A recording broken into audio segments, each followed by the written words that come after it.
Ladies and gentlemen, welcome to St. John's High School in Redskins Field. What a great day for a baseball game. Little windy, but sun shining, and we're ready to go.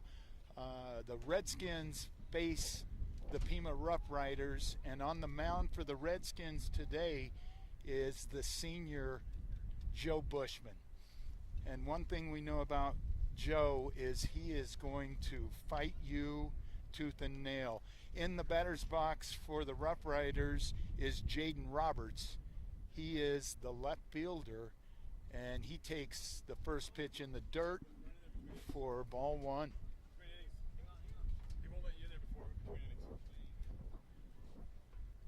And the second pitch from Bushman is a swing and strike on the outside corner. Great pitch. Joe is a hard-throwing right-hander, one of the leaders of this Redskin ball club. There's another pitch. He's going to call that inside, and the count goes to 2-1.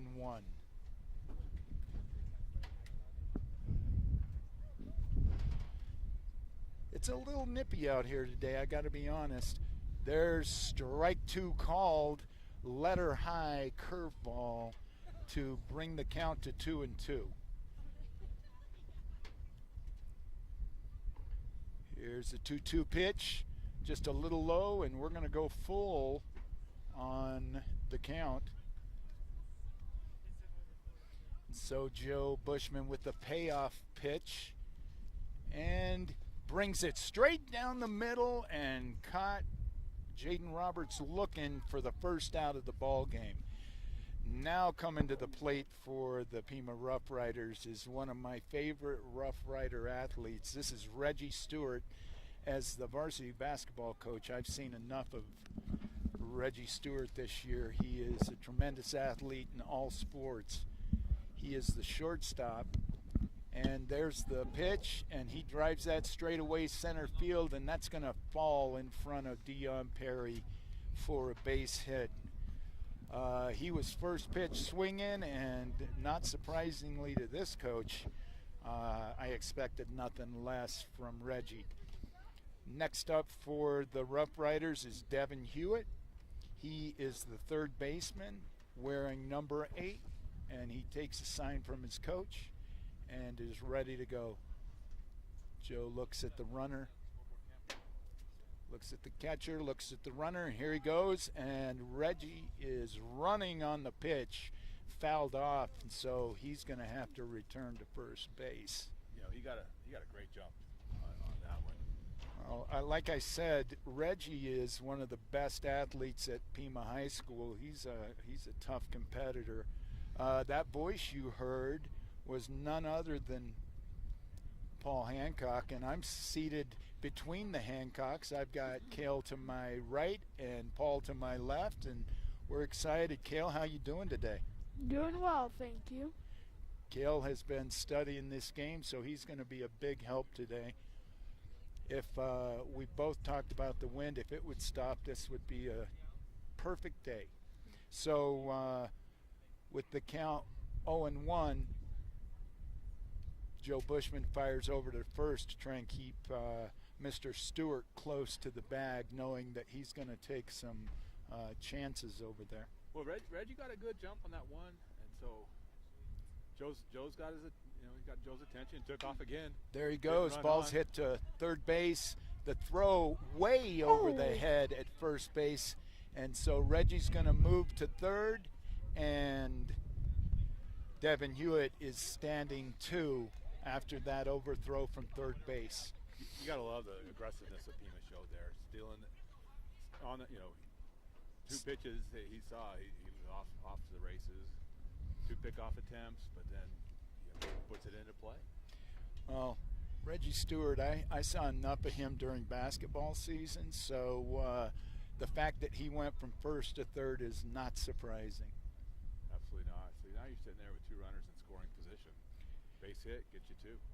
And you've got the cleanup hitter, Brit Hawkins, up. Brit is the catcher.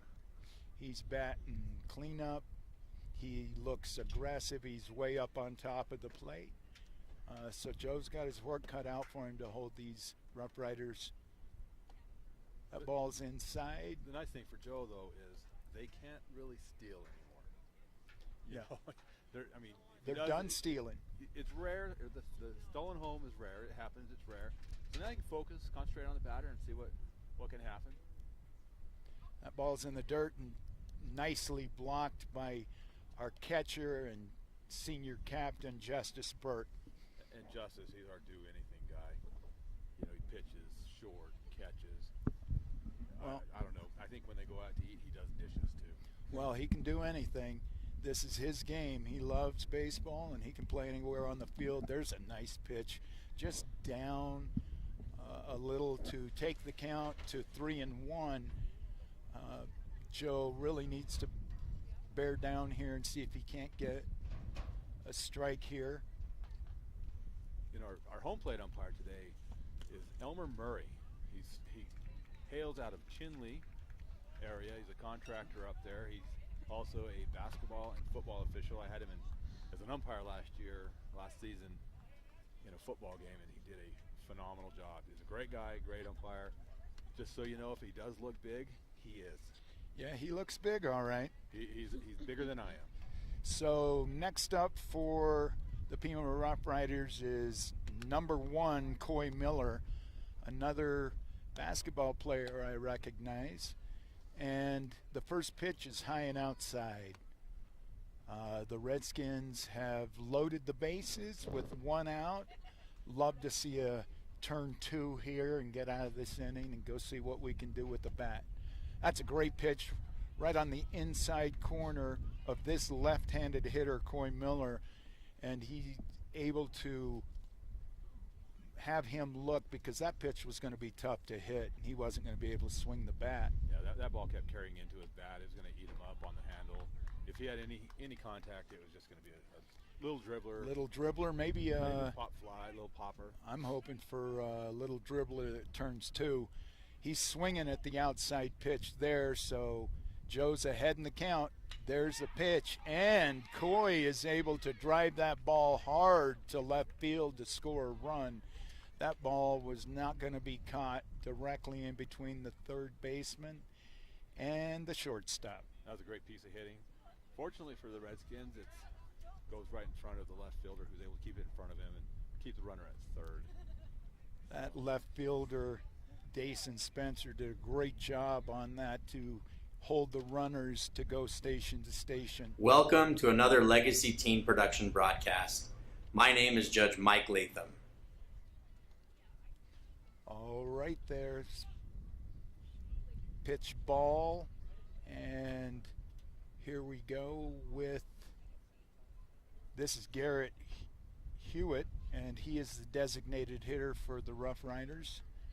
And there's a pitch outside, 2-1. You know, Garrett looks like a hired assassin. He's got that full beard out there, you know, and that's what the designated hitter is in the American League. He's like the hired gun. Paul, you're so right. That beard is a full man beard.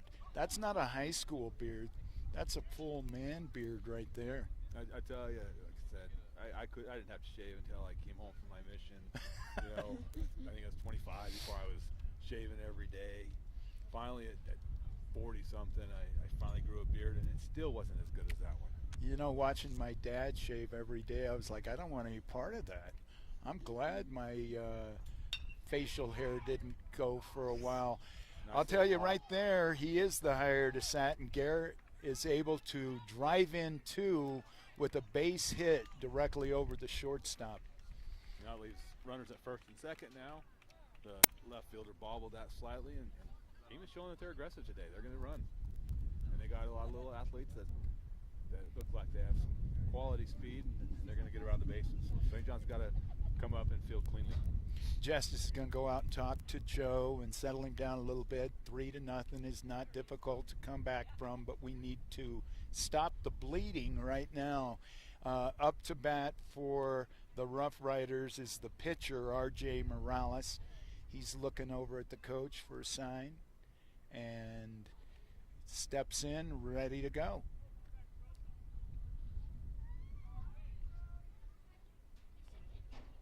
Joe looking to run her back.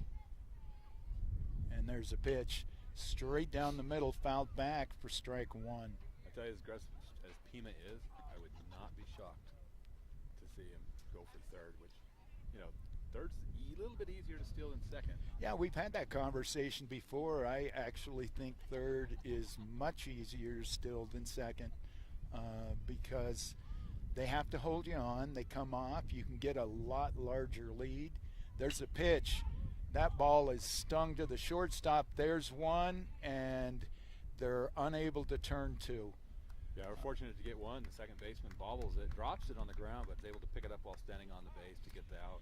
I look out at our Redskin lineup, and we've got a freshman playing second base. That's Michael Bushman. He's the younger brother of our pitcher, Joe Bushman. And this is only his second start in high school varsity baseball. The fact that he made our varsity team and is out there, I'm proud of him. Excited for the future of Michael Bushman. It's his first try. He's a little nervous. I tell you, I'm sure he was, and I'm sure that had a lot to do with it. But he's able to maintain his composure, get the ball, get one. So now we have Riley Alder stepping to the plate. He's the second baseman. He's batting eighth for the Rough Riders. Joe just needs to bear down right here and get this out. We've got two outs. Runners at the corner.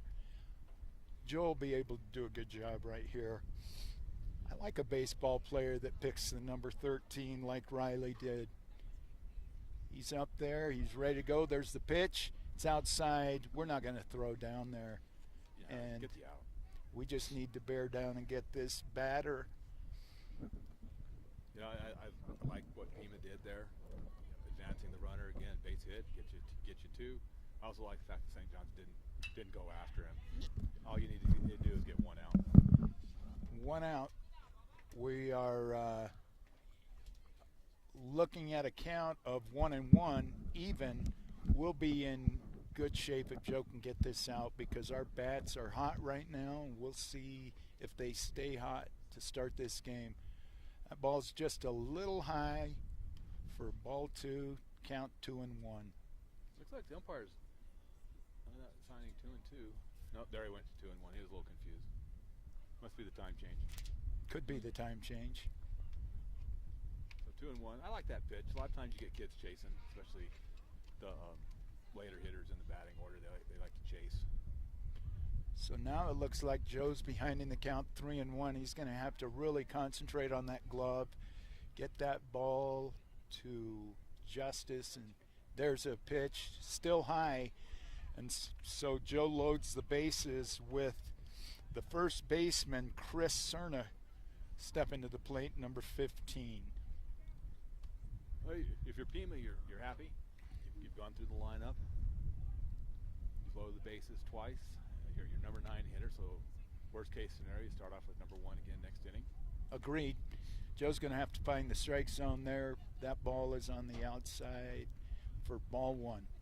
And Coach Davis takes a minute, wants to go out and talk to Joe and just calm him down a little bit. One thing we talked about on Monday's broadcast was that in a 6-day period of time, the Redskins have 4 games, and with the pitch count rules, Joe really needs to get a little deeper. Coach Davis knows that. He just wants to go and settle him down a little bit and see if we can't get this number 9 hitter and go in and swing the bats. So the mound visit is over, and the umpire is jotting down that first visit. That's what you do, right, Paul? You jot it down. Yep, you get 3 free ones. We call them free ones. After the third one is over in a regular inning game, you have to start replacing the pitcher. So we jot them down so we remember. I actually use a clicker. I have a secondary clicker on mine, so I just click a number and then just remind the coach, hey, that's your first one. There's the strike Joe was looking for to even the count 1-1. And I think the mound visit from Coach Davis paid off. So far, again, just calm down. There you go, 2 strikes in a row. Oh, tough that one ball right to was Kale. hit hard and took a hop to the left. Kale was in front of it, and when that ball hit the ground, it bounced to the left. Nothing you can do about that. He scores a run. There you go. So we're back at the top, and this is Mr. Jayden Roberts, who led this game off. And so let's see what Joe can do with him. We were successful first time through the lineup with Jayden, and he's up for a second time. I'd really like to see Joe bear down and get this hitter. I don't want to see Reggie Stewart back in the batter's box with the bases loaded. Yeah, I don't think so. Let's let him start off the next inning. That's a good idea. Ball high for ball one.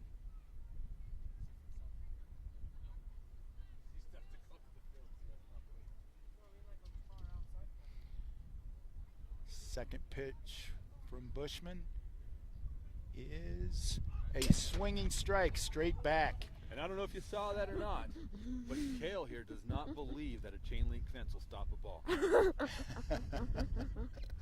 I'm sure at some point it may, but right now I don't think so. It was coming right from my face. I would have ducked too, Kale. There's another foul back, and so Joe's able to get in front of the hitter here. They get ball, 2 strikes. You'd like to see him get this one. He's going to get it. I have full confidence in one of my captains, Joe Bushman. Here we go, a little down and away. And Jayden's able to hold back on swinging because there was no chance of getting that ball. So here's the pitch. Just a little high. That Full was count. really close. And for the record, Miss America showed up. She's here to watch the game. Ah, I can see that. I can see that. Right. That's good. My beautiful wife, Kale's mother, is here. An avid supporter of the Redskins. Wow, that's a close one up top. And so they walk in the 5th run of the game, and it brings up what I'm guessing is the team captain, Reggie Stewart, the shortstop for the Rough Riders. The last time up, he ripped a shot to center field, and this has been a tough start for the Redskins. Joe's going to have to bear down here, and I promise you, that's called strike 1. I promise you that Reggie's going to give an opportunity to make a play on a ball. Yeah, you'd like to see Joe stay right there. Now we're about 13 minutes into the game and still in the top first with 6 points on the board for Pima. Yeah, pass ball plates the runner from third.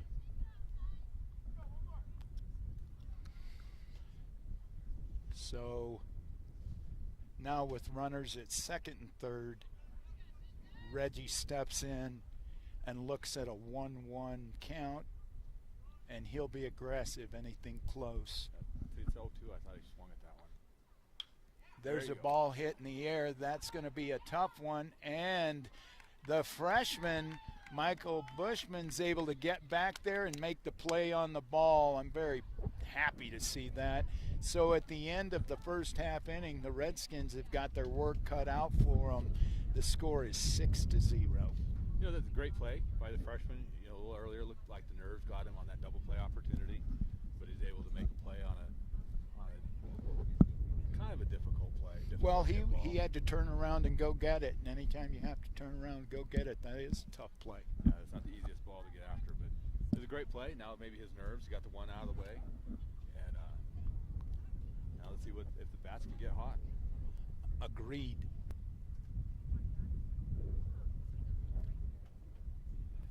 Welcome to another Legacy Teen Production broadcast. My name is Judge Mike Latham.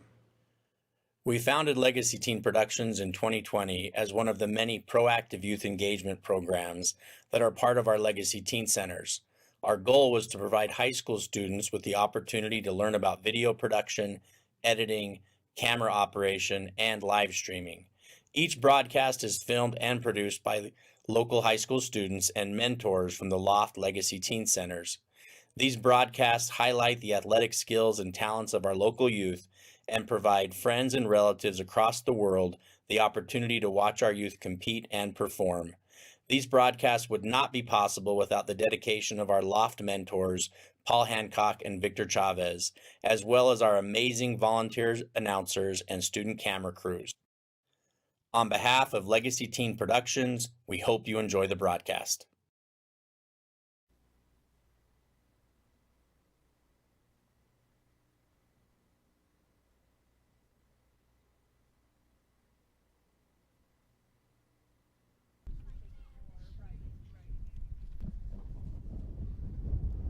We're back after that message from Judge Michael Latham explaining a little bit of what Legacy Teen Productions is, along with our Legacy Teen Centers.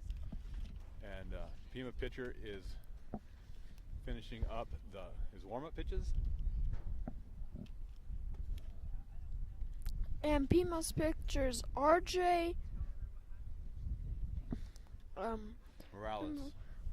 Morales for Pima, and first up to bat for St. John's is Justice Burt. What's his name, Kale? Justice? What's his nickname in basketball? The Law. The Law. We have the Law batting. The Law. First pitch swinging, fouls it down, and that one's going to get out of play down the first baseline.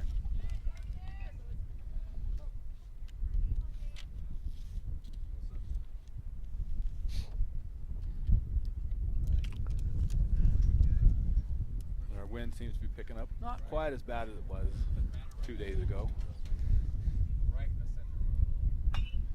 And foul ball. Justice was sitting on that curveball. It's like he knew the sign, but he was just a little too early on that. Got a good rip on the curveball. Now he's sitting on an 0-2 count.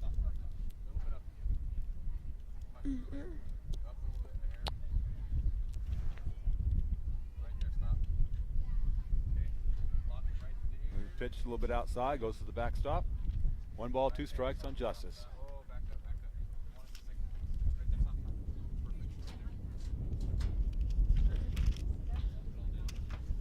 We have Coach Oakes rejoining us. So, and the pitch. And Justice drives one up the middle, base hit to center field. You know, Rusty, on that, Justice had 3 great swings. First one, fouled it off, goes out of play. Second one, he sees the curve, but he knew it was coming, a little bit too early, pulled it hard, ball to the fence, and then a drive up the middle. So he's seeing the ball well today, it looks like. I don't know that he never doesn't see the ball well. That kid, he's quite the hitter. He's one of the leaders in batting average in the whole conference. Now up to bat is senior Dion Perry, who immediately takes first pitch. That's going to come down in the stands, and it didn't hit anyone. Hallelujah. We're lucky that didn't hit anybody. Or any of our equipment. True. So Dion looks in with an 0-1 count. Dion's bat really came alive last week, and there's the throw down to second base, nowhere close, and Justice is able to steal that base. Justice also one of the top base stealers in the 2A East. I like seeing Coach Davis turn him loose a little bit and say, hey, we can steal these bases too. Absolutely. Now you got a runner in Dion scoring position. hits a hard hit to the third baseman. The throw, fake throw, and they've got Justice in a rundown, and he's going to go sliding in and be called out at second base, and he is disappointed in himself because Justice doesn't make too many mental mistakes. Well, I tell you, I'm watching the throw, and I'm going to first with the throw. It was that great of a mistake. I can't tell you that I didn't do the same thing, Paul. As soon as he came up and made that fake throw, I followed over to first base and realized what had happened. And so now we've got Dion at first base and the big guy, Kale Stewart, coming up. My namesake. Your namesake, Kale Stewart. That's right. Kale had a tremendous game against Sholo on Tuesday. There's the pitch. It's outside and low. The catcher handles it really well, makes the throw, but it's not in time, and Dion steals the bag. Dion and Justice, those guys can fly. Both of them are really quick. Both of them are excellent athletes. Dion's one of the better athletes in St. John's High School. He can do anything. There's the pitch to Kale. That is straight down the middle, and Kale looks back at the umpire going, wow, I should have swung at that. Yeah. Kale's like, hey, I'm not as tall as you. So that was a little on the upper half of the strike zone. But it's probably not the pitch that Kale wants to hit. No, Kale likes it down around his thighs, and he wants to drive that thing out of the park. There's a swing that he liked, fouled that ball back. So the count goes to 1-2, and we've got one out. The wind's starting to pick up here in St. John's. Surprise, surprise, Kale. So the one thing that the Redskins need to do is just, try and get a few here and a few there and get back in this game. There's a ball in the dirt. Dion's going to second base. He's in there under the tag. I think when Dion saw that ball go into the dirt, he took off thinking it was a pass ball, and the Rough Rider catcher just did an awesome job blocking that thing down and stopping that ball. That's Brit Hawkins back there. Did a great job. Almost got Dion. Kale takes third strike on that one. That was a great block and a tremendous throw by the catcher. Yes. I'll say this. They called that a strike. It was in the dirt on the inside. Kale didn't swing the bat, and he looked back at the umpire to see the hand go up, so he had to take off at that point. So up to bat now is number 15, the pitcher, Joe Bushman. He bats in the cleanup position. You like to see Mr. Bushman here help himself out a little bit. We got a runner on third. Just put the ball in play. We'll see what happens. That ball's just on the outside for ball one. Joe looks over to get the sign and gets in, gets ready. Joe's an aggressive hitter. If they pitch anything close, he's definitely swinging. Absolutely. There's a pitch, and Joe swung over the top of that for strike one. Yeah, he had a good look at it, though. Oh, he had a good cut. And great swing. Didn't miss it by much. Nope. Now right here what the pitcher R.J. Morales is doing is a tactic I like to call the silent treatment. Is that right? Get the batter nervous in the batter box and try to trick him, and that Joseph hits it straight to the pitcher, and that's end of the first. So the Redskins are able to get 2 runners on, but are unable to push a run across. So we're finished with 1, and the score remains 6-0. They're going to have to come out here in the second, and they're really going to have to bear down and see if they can't get something going here on the mound. It looks to me like Coach Davis has made a pitching change to start the second inning, and our guy, Scooter Wilbank, has taken the mound. So the freshman phenom is warming up. I think that Scooter really has come a long way, and nothing intimidates or surprises him now. And so he's going to come out onto the mound down 6-0. And, if I was a betting man, Paul, I'd bet he's going to handle this lineup just fine. Yeah, and last one he pitched into the 5th. Yeah. Against a tough team. So I think he'll be okay. I think he's just going to calm it down. and settle it down. And it seems to me that Scooter Knees is kind of like the go-to guy right now as a pitcher. Well, I do think that Scooter has gained Coach Davis's confidence, and Coach Davis knows he can go to Clance and that Clance is going to do a good job for him. He's going to battle. So I'm looking forward to seeing what he can do with this lineup and see if we can't hold the Rough Riders here and come back and chip away at that 6-0 deficit. So the changes I want to go over with our viewing audience is we are bringing Clance Wiltbank in to pitch. Joe Bushman is going to go. Joe Bushman is going to go from pitching to the catcher position. Justice Burt is going to leave the catcher's equipment for Joe, and he's going out to shortstop. And Kale Stewart will move to second base. And I like this lineup. This is a lineup that's been very successful for them. So I'm looking forward to seeing if they can't hold the Rough Riders here and come back in and hit the baseball. Absolutely. You like to see that. I mean, you've seen them play some tough teams, tough with this lineup. For the record, and those who are interested, the girls' softball game is tied at 2. That's good.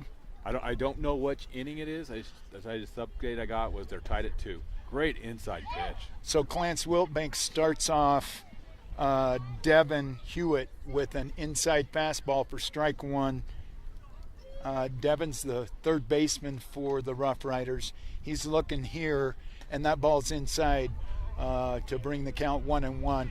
I did notice that Devin, there's a lot of movement in the box, that if you're a confident hitter and you think you can do big things, that's fine, but it's tough to hit the ball when the bat's moving all the time. That ball's inside over the head of Devin for ball 2.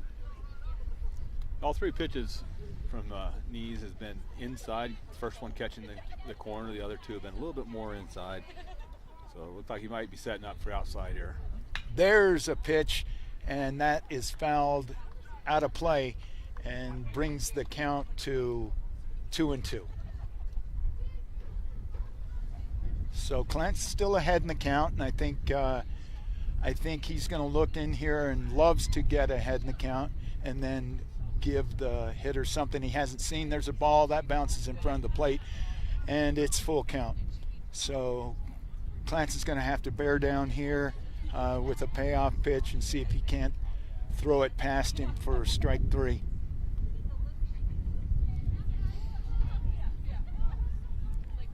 There's a pitch in the dirt, and so the leadoff hitter, Devin Hewitt, is aboard with a walk, which brings up the catcher, Brit Hawkins. And one thing about Brit, he did an excellent job behind the plate knocking balls down. He was able to hold the runners from advancing with balls in the dirt. Just did a great job. Clance is going to have to get going as far as just throw the ball over the plate. He's throwing the ball a little low. He's bounced a couple in there. I have faith in this kid that he's going to be able to get it. And Joe is going to give him a big target here, it looks like. Clance looks the runner at second back. And here's the pitch. Oh, I like that pitch. Oh, I didn't miss by much. Wow. Even the umpire, he's looking at that one, trying to get 3 or 4 different looks at that and see if he can figure out a way to call it a strike. He sure was, because I'll tell you, Joe didn't move his glove at all. Yeah, the batters are rolling a little bit, which makes it look like it's perceived to be more inside than it is. But, stay right there. Stay right there. Those are tough pitches. They're going to have to come at it, and they're going to have to try to hit that. Well, Clance came back with a nice pitch right down the middle for a strike to bring the count to 2-1. Here's the next pitch. Right there is the same pitch for strike 2. So now Clance has evened the count 2-2, and I think he's got his confidence back. He's ready to go. Yeah, and Clance is getting right back on top of the rubber, which I Yep. love seeing a pitcher do that. Yeah, I do too. I like a pitcher to work quick. That ball was in the dirt, and so we've got a full count. Brit's looking in, Clance looking in, and here's the pitch. And that is strike 3. That's a called strike 3. The runner goes down, and of course Joe's going to have to throw it down to Gage Tricky to get the out. And so that brings up the left-hander, Coy Miller.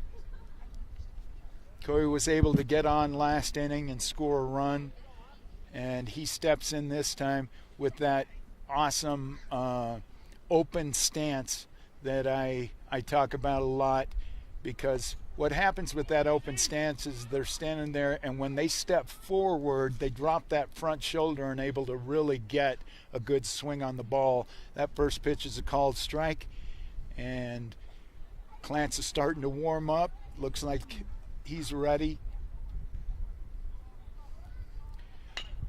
There's a ball hit right in the gap between second and first base, and it's able to score the runner from second. So that was a nice piece of hitting by Mr. Miller, who's now standing at 1, and that brings up the designated hitter, Garrett Hewitt. And you just got to love what Pima's doing. Aggressive on the bases. You know, ball's in the dirt, they take second, which results in a run play. The ball doesn't get past the right fielder, and he never slowed down at third base. He was going to score no matter what. He was coming. There's the runner. The throw down is in time. But through. Justice is unable to come up with the ball. The umpire had the point and was ready to call the out, and the ball snuck out of Justice's glove, so the runner's able to advance to second base, and the count is no balls, 1 strike to Garrett, and he's ready to go. There's a ball hit just foul down the first baseline. One thing about this Pima team, they're a relatively young team. They struggled early in the year, but have really started coming together. St. John's was able to go to Pima and win that ball game down there. But since then, Pima has really kind of gone on a roll and has really started playing good baseball. That's a foul ball, and so Clance is able to stay way ahead in the count at 0-2. I don't want to see anything you can hit hard here, because this runner's going to have to protect the plate, this hitter's going to have to protect the plate, so I'd like to see something a little outside that he has to swing at. And there's the pitch just down in the dirt. Joe does a great job of getting down and smothering that baseball. And so the count's 1-2. Yeah, great job by Joe, keeping the runner at second base. It looks like the coach is like, why aren't you standing next to me? The ball's on the ground. We got to get here. Yep. I spoke with the coach before the game, really enjoyed our conversation. There's a pitch, and there's a swing for strike 3. So Clance is starting to heat up. Takes a few minutes to get the arm fully warmed up when you come in to start an inning and only have a few warm-up pitches. So I can see his arm starting to warm up. The pitches are coming along with a lot more pop to them. So stepping into the batter's box is the right fielder. Yeah, Clance is picking it up. He went deep on the count on a couple of batters. Last one, about 4 or 5 pitches. So you like to see him not mess with the batters as much. Let's get some short, quick outs. Well, we're at the number 7 hitter, R.J. Morales, the pitcher, and Clance just needs to bear down and get this last hitter. Anytime you've got 2 outs with a runner in scoring position, bear down and get the hitter. It's Absolutely. Time to worry about that guy in the batter's box, and let's just go get him. I think what really Joe did there was say, hey, listen, now we've got a runner at third base. I need you to pay attention. If that ball goes to the dirt, I need you coming as quickly as you can so I have a target there.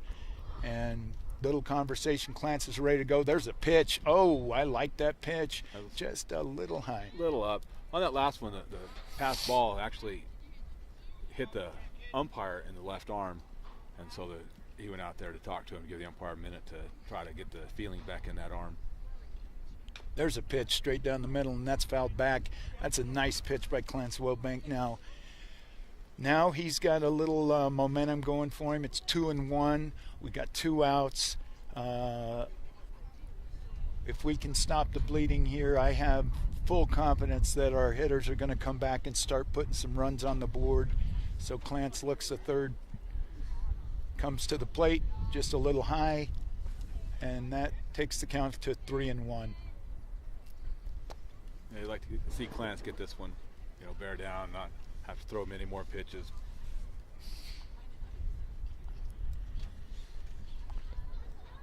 Here he comes with the pitch. That ball is just a little low, and the runner is able to take his base and move to first base. So the Rough Riders have runners on the corner, and up to the plate steps Riley Alder. It looks like they're going to pinch run for the pitcher, give him a chance to get in the dugout, get that arm a little warmer. And they've got a pinch runner on now at first as Riley steps in. Riley is the number 8 hitter. He's playing second base for the Rough Riders. There's a pitch to first. Clance throws over.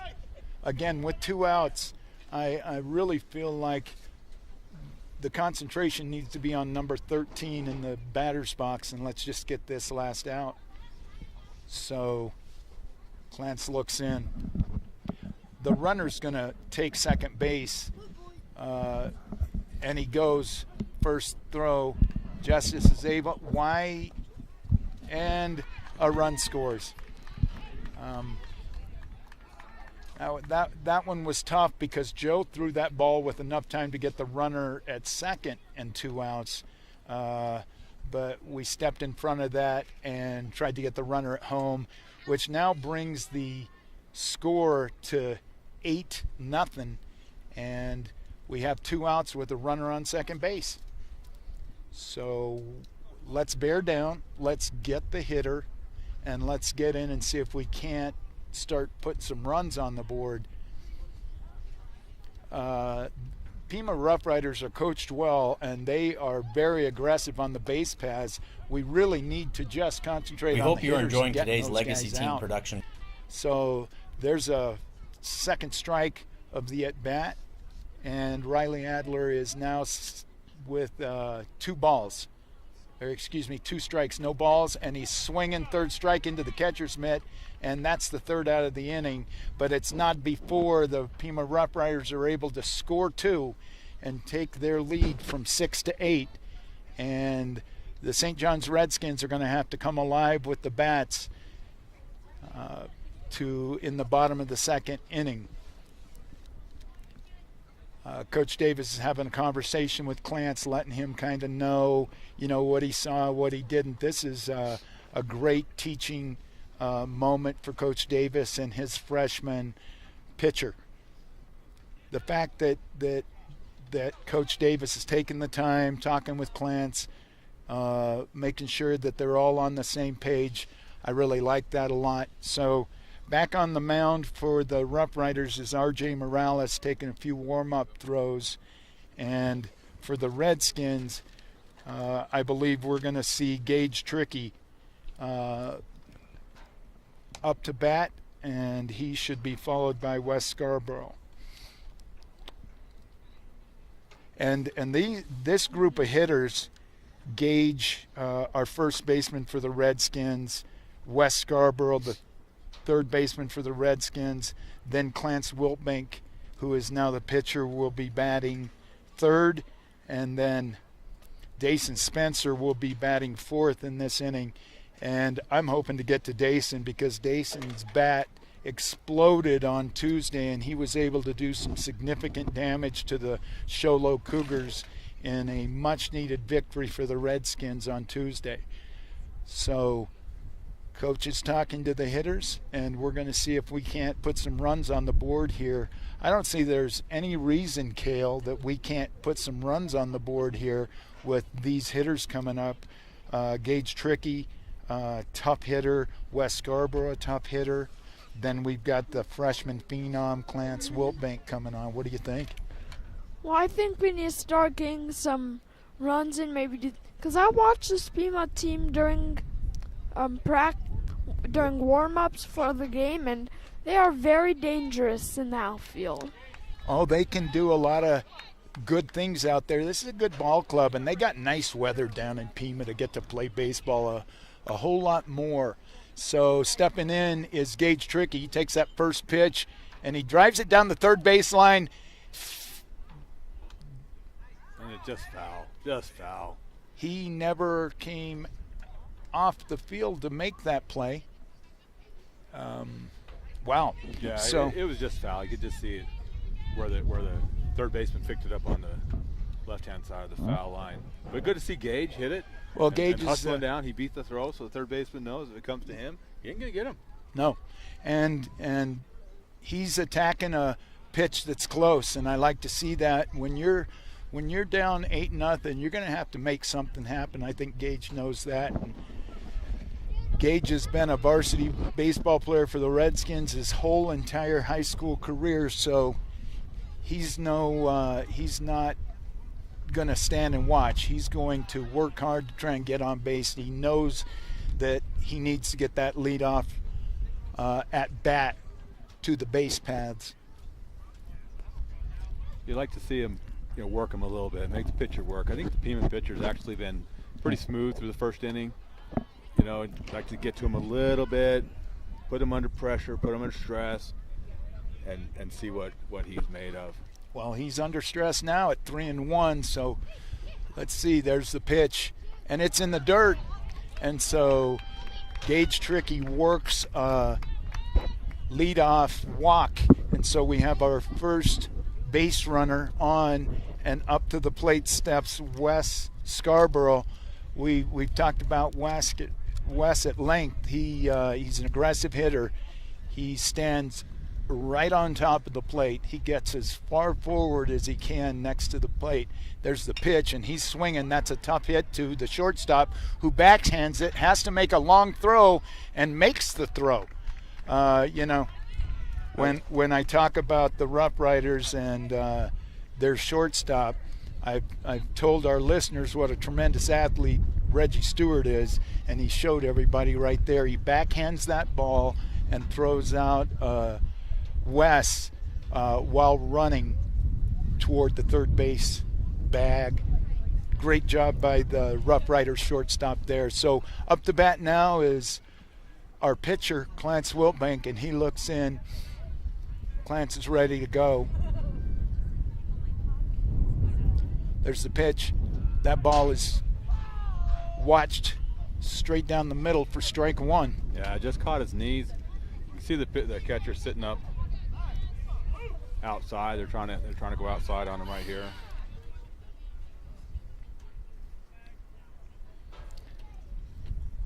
Second pitch to Clarence is right there. Clarence is swinging and fouled back. Good to battle that one off. It was a little high, but you just never know. And when you fall behind in the count on the first pitch, you want to be a little more aggressive than to just watch. Down 8, you want to be aggressive. You want to get after it. You see a good pitch, you want to go and get it and get her done. Oh, and our runners thought he's safe. I think he dropped the ball, but I think it was there anyway. But I tell you, this catcher has a cannon. Well, what happened there was Gage is standing at second base. He sees a cloud of dust kicked up from a low pitch and immediately takes off. What he didn't realize was the ball had hit off of the glove and was laying right in front of the catcher. Gage, being so quick, was able to beat out that throw even though the catcher didn't have to go get it. It was right there in front of him. That's nice hustle by Gage Trickey down to the third base bag. So we've got a runner at third with one out. Clarence Wiltbank steps in and is able to get a ball, but he knocks that thing foul. Great pitch. Nice swing. Just foul. Clance was way out ahead of that pitch. Yeah, that's a great pitch to battle off, though. I think, if he lets it go, he might get rung up on that one. So it's good to battle it off and try to get a better pitch.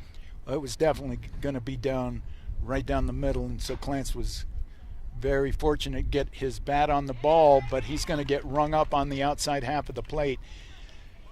I'm hoping now the guy I've been waiting for to step to the plate, Dason Spencer.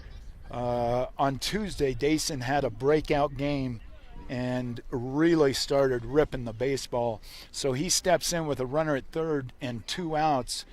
Redskins have yet to score, so this is an important at-bat. Dason lets that thing go. Here comes the runner. The ball's to the backstop, and we're going to get our first run of the game by a pass ball, and Gage is able to score, and that's important. I think now that we've broken the seal, maybe we can put a few runs across the board. What do you think? What do you think, Kale? I think what we should do exactly what we did on that play. Kind of confuse them a bit like we did on that.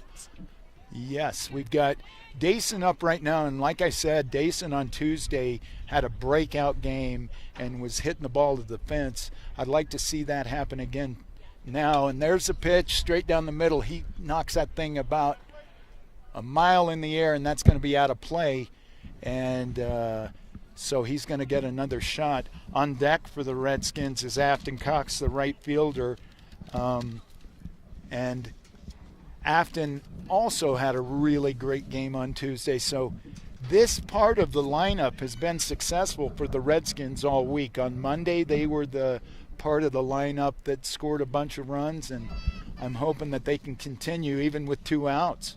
There's a pitch, and that's a swing on the outside half. A very good swing, but just missed. And so now Dason falls behind 1-2. But I like his aggressiveness, and I really saw his confidence soar on Tuesday. I'm hoping he can really put that bat on the ball here. Here's the pitch. And he watched the previous batter take that outside pitch, and so he wasn't going to take it, and he swung over the top of that for strike 3. So at the end of 2 innings, the Redskins put a run on the board and bring the game to 8-1. They still have plenty of time, but they're going to have to stop the Rough Riders from plating runs. And I think now, after 1 inning with Clance on the hill, that he'll come back a lot more settled down, a lot more ready to go. Justice is giving them the pep talk, and they take the field. Yeah, it's good to get that first run. Like you said, pop the seal a little bit. Hopefully they can pick it up a little bit more. But you're right, they can't give up any more runs. They've got to stop the bleeding and just bear down. And Scooter, he's the guy to do it. He's going to be near the plate. He's going to be there. We got great defenders behind. It's just a matter of fielding the ball cleanly, because this Rough Rider team, they are fast. They are fast, and the one thing that has to happen that hadn't happened in the first 2 innings is we can't afford to allow base on balls, because they're so aggressive on the base paths that if you give them a base on balls within 6 pitches, they're standing 3 waiting to score. So we're going to really have to do excellent job of either making them put the ball in play or striking them out. And it looks like their leadoff hitter getting ready to step to the plate is the number 9 hitter, Chris Cerna, who is the first baseman. And starting off 9-1-2, that's not a bad way to start off an inning. Let's see if we can't get out ahead of them. We've been successful with the number 1 hitter, and I'd like to see us get to Reggie Stewart with 2 outs and not the bases, runners on base.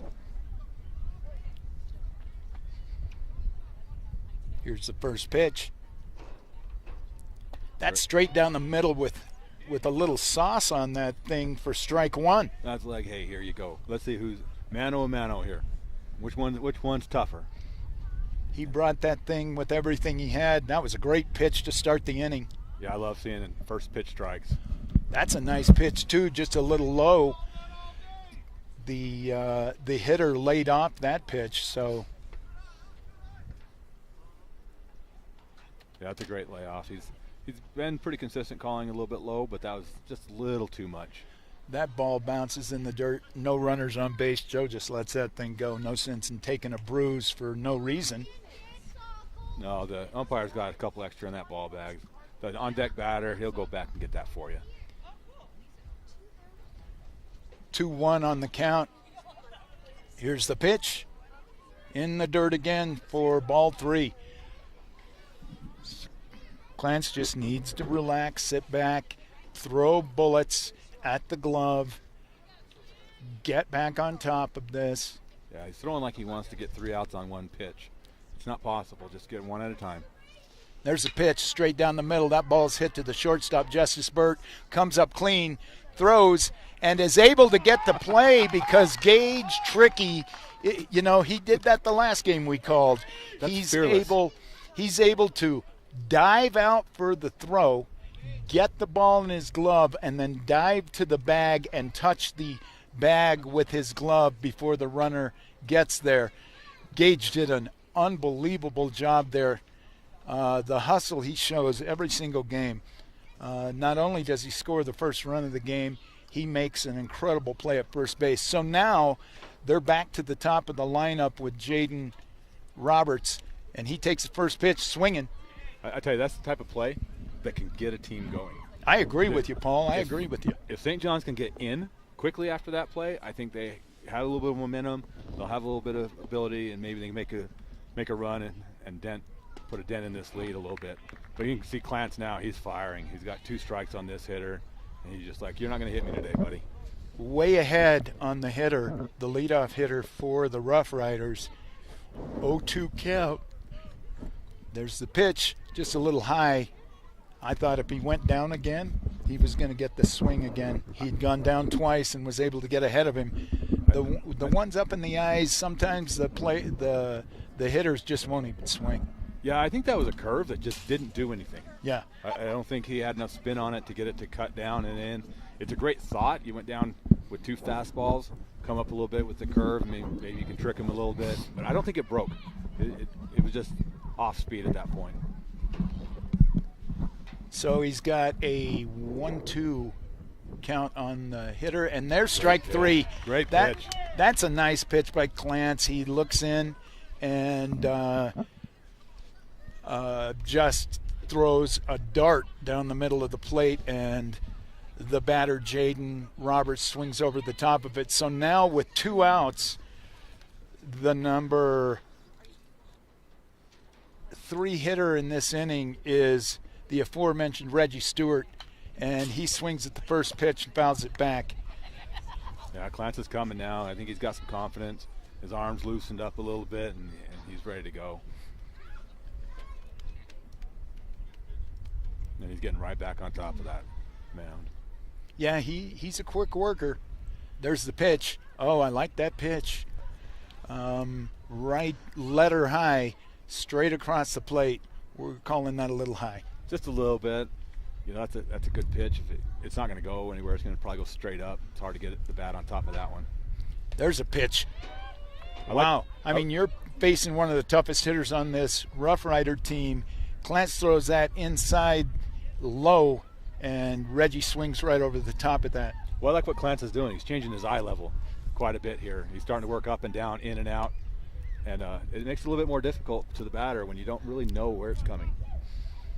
One thing I've noticed about this Rough Rider team is the high pitch they're not interested in. And none of them has swung at anything above the letters. There's a ball hit directly at Kale Stewart, second base. He throws to first, and for the first time today, the Redskins go 1-2-3. And you were right, Paul. That little play over there by Gage Tricky really fired up the Redskins, and they came out and did a tremendous job. They get to come in and hit the baseball. Hopefully that effort that Gage showed is going to pay off in a few runs. Yeah, that was, look at Gage Tricky on that one, and runners barreling down at you, and you're diving towards the base. Takes a lot of guts. You're diving right at the runner. You got to be fearless. And the plate. And by the way, those are metal spikes out there. They hurt. You get stepped on, you may need stitches. So I like to look at that last play though by Kale. Perfectly, fundamentally sound. He's down on it, scoops it up, makes a great play. Easy play, but you just like to see him do it the right way, do it fundamentally sound, and get the out. I love fundamental baseball. It's a great thing to watch. I loved he took a couple of steps in, realized what kind of time he was going to have, went down, made a perfect play on the ball, took his time, made a rocket shot over to Gage and get that third out. Now Afton Cox is going to step to the plate for the Redskins, and hopefully the back end of this lineup can do some damage. Ironically enough, the Rough Riders are currently into their third time around the batting order, and the Redskins are still with the number 8 hitter. They still have 2 more batters before they get to Justice Bird at the top of the lineup. I think this is our number 9. We have a DH in there. So Clance was the DH to start it off for Bushman. So we're at number 9. Yeah, okay, so Afton Cox is going to be the number 9 hitter, and then we get to the top of the lineup. Needless to say, they still have been through the lineup going through 3 times, and we've still not started our second time through. I have a gut feeling, though, that when we do, things are going to start to change on the scoreboard. Yeah, I think it's going to change right here. There's a good pitch. Afton just missed. Afton's going to get this thing started. He swung over the top of that one, pulled his head a little bit. He'll make the adjustment.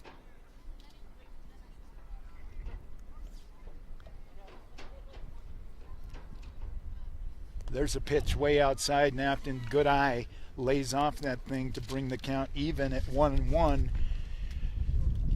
Afton wearing number 10, playing right field for the Redskins, the junior athlete, football player, basketball player, baseball player, really tough. That ball's in the dirt and inside, so now Afton's a little ahead and can be a little more selective into what he wants to do here with the count 2-1. This is a hitter's pitch right here. The pitcher does not want to go to 3 balls, so he has to come across the plate. And so at this point, it should be a get-me-over pitch. There's a ball hit hard at the third baseman. This is a long throw. He makes it and overthrows third base. Afton's going to try and go to 2, and that is going to be tough. And he's able to get in there, head first slide. And so our leadoff hitter hits a shot to third base. Third baseman doesn't have a whole lot of time, so he has to hurry the throw, and he airmails that thing to the fence line, and Afton's able to take second base. The one thing about being the 9 hitter for the Redskins, Paul, you want to get on base because number 2's getting ready to get into the batter's box. Absolutely, and Justice wants to get up there, hit the ball. He made a base running error in the first, so he wants to overcome and make up for that, so he's looking for a great pitch to drive now. That was a great pitch. He just overswung it a little bit, but no worries. Justice is as good a hitter as you're going to see in any ball game you watch. He is ready to go. Afton takes a lead there at second, but the second baseman is holding him on, giving Justice a whole lot of room on the right side if he chooses to take it. And he actually did choose to take it. He just missed it. He was trying. It's actually not a bad time to just pop a bunt down if you can get it past the pitcher. Yeah. You're having a runner on third and you have a runner on first. Well, Justice saw that big opening between first and second, and he tried to inside out that ball and just got underneath it a little bit, and so he fouled it back. He's behind in the count now, 0-2. I'm still not worried. Justice can make contact. There he goes. There you go. That's going to plate one. That's going to plate a run. Afton needs to get on his horse because that thing was going to drop no matter what. Justice. They held Justice at second. But that's okay. I'll leave the runner at second with great hitters coming up. Last I heard, if you're on second base, you're in scoring position. That's what I think too. So I think it's okay. I agree with you. I thought Afton waited just to make sure he didn't want to make a mistake out there, but that ball was going to drop from the time it was hit. So up to the plate steps the red-hot Dion Perry. There's not many kids I've enjoyed watching through their high school athletics as much as Dion Perry. Dion Perry's a heck of a two-way starter on the football team. He played basketball for a number of years and then wanted to try his hand at wrestling. Now he's the starting center fielder, my position, here for the Redskins. This kid has been fun to watch for 4 years. Excited for him right here because he's really been on fire at the plate. Got on in the first inning. Here's the pitch. Swings at that ball, but it's straight back over our head. And so 1-1 count on the batter. And Dion plays with a lot of confidence. This kid is absolutely as confident as they come, wearing the number 1 on the baseball field and plays like a number 1. Love his batting stance. He's really gotten it together. That ball, I'll tell you, Paul, he didn't even move. That ball was coming in. Dion realized it was a curveball. It didn't have anything on it, and he just stood there and watched that thing. He probably could have caught it with his hand. He probably could have. He just turned a little bit to catch it a little bit on the fleshy side. He's like, hey. No problem. I got to get on base. So Dion takes that ball in the back, and now the Redskins have runners on first and second, and the monster third hitter Kale Stewart steps to the plate. First pitch, way outside. It's a pass ball. It gets past the catcher. Both runners advance. So now Kale's got runners at second and third. And I had a good feeling about us getting through the second part of this lineup. Even before they did, I just really felt like we made a couple of mistakes in that first inning that cost us a couple of runners. And I don't think we were going to do that 2 times in a row. And on Tuesday, during the Sholo game, I watched Kale take a pitch and drive that thing about 15 feet in the air, straight to the fence. This guy's got remarkable power, so if he can get a pitch he likes, I wouldn't be surprised to see this thing fly over the 327 mark and plate 3. He changed his batting stance is another thing. He's got the bad hip, and he took that wide stance and he moved his back foot forward, and now, boom! He hits that thing hard on the nail. Here comes the throw. Dion is going to beat the throw. Kale goes into second. The ball goes to the outfield, and he's just going to stay at second base and drives in 2. I tell you what, though. I know he has a bad hip. That's the best I've seen him run this season.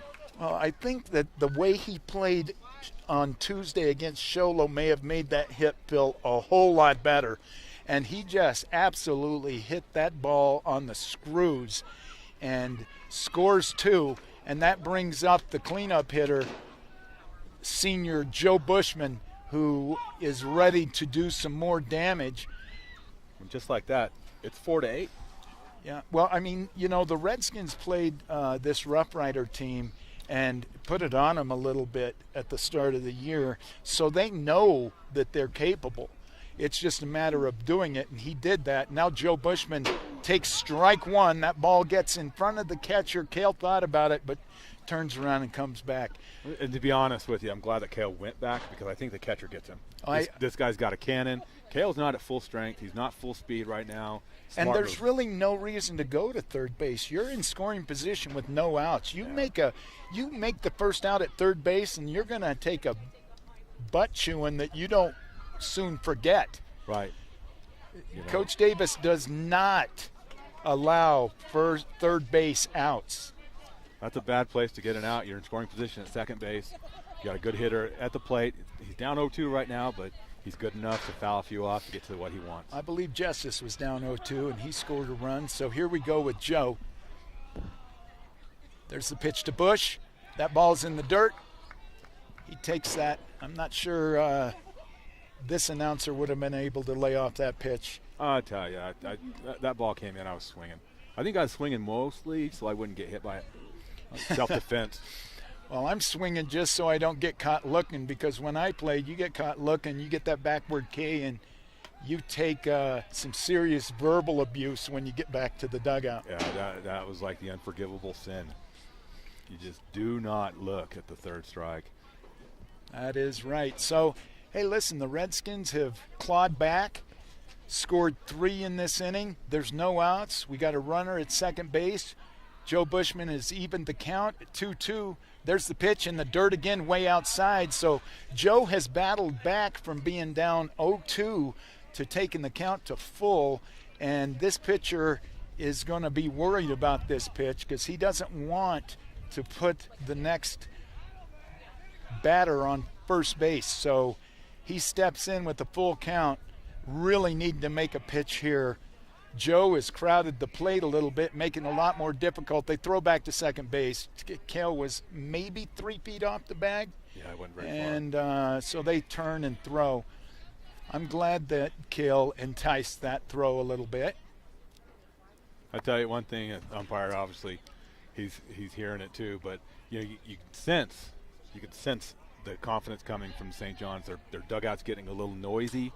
They're trying to cheer on their teammates. The umpire maybe thought they were saying something they shouldn't have, so he tried to calm them down a little bit. But you can sense that it's changed. The momentum's changed a little bit here. There's Joe, and he rips that ball between the third baseman and the shortstop. And Kale thought about trying to score on that, but with no outs, there's no reason to. So Joe Bushman gets a rip between the third base and shortstop and is standing 1. That's after being down 0-2 in the count. And so up steps the guy that really emotionally got this team charged up, Gage Trickey, with his defensive prowess. It looks like the coach is going to take a visit to the mound, and we'll see where the Rough Riders go from here. Yeah, he's just going to go out there, calm his pitcher down a little bit, say, look, all right, we've given up 3. We got 2 on. There's no outs, but we're still up. We're still up 8-4. Focus on the batter. Throw strikes. They'll hit it to us. We'll get the outs, and we'll move on. We'll see how aggressive Coach Davis wants to be with runners on the corner. I know if Pima was in this situation, that runner at first base is going to second. Yeah, I'm not altogether sold on that at this point, being down 4 runs and no outs. I do not want to get thrown out at second base. Force them to make a double play if that's going to be the case. And I want to challenge anyone to try and throw out Gage Trickey running down the base paths, trying to turn a double play. Gage is super quick. He's been successful today already. He's been on base. He made so far my favorite play defensively of the game. And so he steps in. Coach Davis has already talked to him. He doesn't need to look for a sign. And no, he's digging in. He's Bushman ready to hit. Bushman is taking quite a lead. Fakes the go, and I like that move. Joe faked the steal and then turned around and came back, and the catcher came up firing back to the pitcher, which is their knockoff of what the St. John's Redskins do, throwing to the shortstop hard. Yeah, I don't think right now you're going to see that delayed steal. There goes home. Joe, and they're not even going to try and throw. So now we have runners at second and third with no outs, and if Gage can find some grass with this baseball, they're going to score another run, and with Joe Bushman's speed at second base, they may be able to score 2. So Gage really would love to get 2 RBIs here. That ball's way outside, not swingable. No, that was a great plate, or a great timeout by the Pima coach. Comes out there, he settled his pitcher down. He's up 1-2 on this batter. He's thrown 2 tough strikes, and it was timely on his part. So we'll see what can happen here.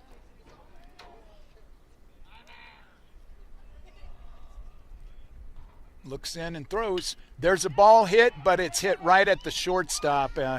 He just backpedals 3 steps and makes the play for the first out of the inning. Redskins still in good shape. Yeah, initially I thought that was going to get over the shortstop, almost reminiscent of the Luis Gonzalez game winner against the Yankees. Victor here is not happy about that.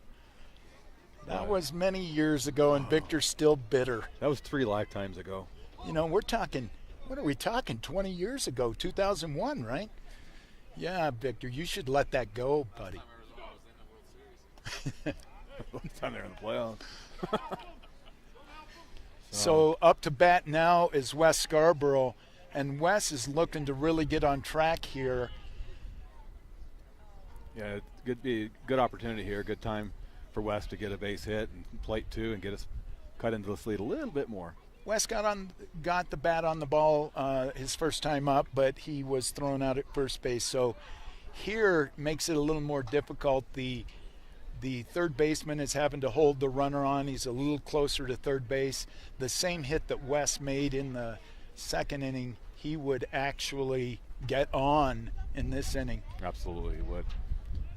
There's the pitch, and there's that's the a ball tough one. hit. That's a tough hit, and the third baseman's going to have trouble. And it gets past. That should plate. That was a situation where the third baseman should not have made that throw, and did, and the Redskins are able to score. The Redskins are able to score two, and Wes is able to get to third base on a throw in the dirt to the first baseman, a bobbled throw to home plate, and Wes is able to slide into third base, take the glove off the third baseman's hand, which then allowed him to be safe at third base. Wes went into that base with cruel intentions. You know, he was going to take that base with him, so the shortstop is honestly quite lucky that it was just the glove that came off. Well, His he hand slid wasn't in, attached. and Wes slid in and took the glove off of the third baseman's hand, and because of that was able to be called safe because the ball beat Wes there. Great job. The Rough Rider coach has come out to make a pitching change, and with the score now 6-8, the Rough Riders are going to go to the next pitcher, and I think they might be complaining a little bit, maybe about that slide, and think that it was a little too rough or something like that. But he went to the field umpire. Now they're talking it over, so we'll see what comes of this. I don't know what they can say. Wes didn't lift his leg up. All he did was slid into the glove, and the glove was taken off his foot. There clearly was not an illegal slide. I know that one pretty well. Yes. So it wasn't. It was a hard slide. He was getting into that base, but his foot never went above the knee. Nope. He didn't do a barrel roll. He didn't go through the base. So it was everything about that slide was illegal. You know, when the slide was over, he was still on the base, so he didn't go out of his way to attack the third baseman. He was still sliding in the base paths. And it looks like the coach just came out to question the slide at third base, and they're going to leave the pitcher in. And so with Wes Scarborough on third base, Clarence Wiltbank steps in, and with one out, the Redskins are in good shape. That ball is right down the middle. I really, I'll even say it again, really would like Clarence to step a little closer to the plate. Yeah, He's just too far off the plate, and he's not able to get the barrel of the bat on a middle of the plate strike. So there's the pitch again. That one's in the dirt. Wes is looking to make sure. The other thing I know about Wes Scarborough, if that ball comes anywhere off the dirt and away from the catcher, Wes is flying home. So yeah, Wes will make it. You know, we're at 6-8 right now. It'd be great to see Clarence get on base, help his cause a little bit. Clarence looking to bunt right there. Bunts out there but misses the ball. And so now he's behind in the count 1-2 with one out. And there's a pitch. It's in the dirt, but not far enough back, and Clarence puts up his hand and holds the runner. Yeah, that's a great observation there. Obviously the ball didn't get far enough away. Keeping Wes down there at third base. Wes was looking. He wanted to come, but Clarence put his hand up, signaling that the ball hadn't gone far enough. So 2-2 on the batter. There's the pitch again in the dirt, but this catcher, he works his tail off to keep that ball in front of him. He's as good a defensive catcher as we've seen all year. Brit Hawkins, he works hard. This pitcher has given him some tough pitches to handle, and he's knocked him down. So he's doing really good. There's a pitch. It's way inside, and Clance has worked a walk out of that. And Clance, for the season, looks like he's a 350 hitter. So, he knows what he's doing up there. He has a game plan, and, 0-2, 1-2, and he's able to get the walk. Now we're going to have a courtesy runner in for the pitcher. Put a little bit more speed out there because the Luis Morales, the kid, can fly. Luis is super fast on the base paths. He's almost like the Jet from Sandlot. You know what? Kenny the Jet. That's a good description. He comes out there. He's super fast. Now, I'd like to see him get a little smaller lead than he did against Muggion on Monday. Maybe only 15 feet instead of 20. But he's in good position. He's leaning the right way. There's the pitch. And that ball, and Luis is going to go. And the second baseman tries to make the play and moves the glove without the ball getting there.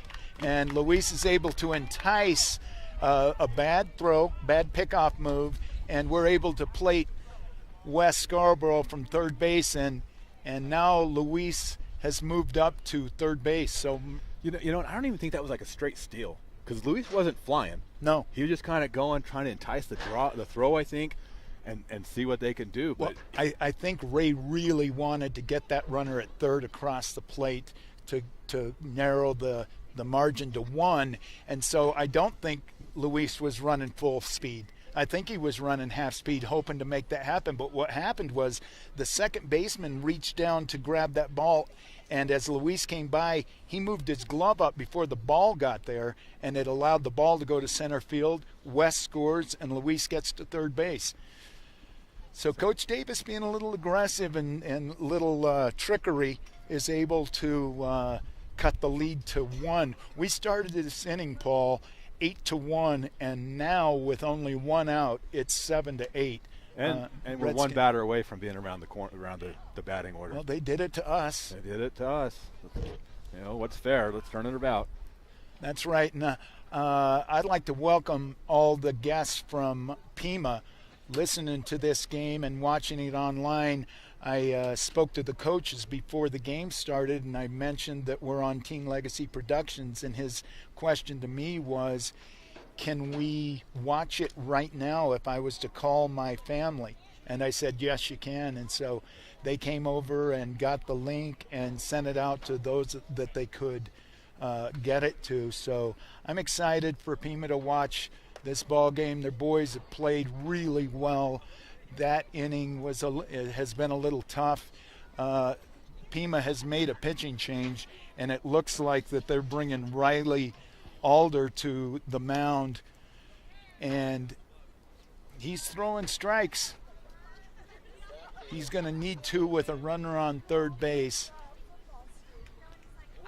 The Pima Rough Riders came out like a house on fire to start this game, and by the second inning we're up 8-0, and the Redskins have chipped away and are back in this game 8-7 with Dason Spencer stepping into the batter's box.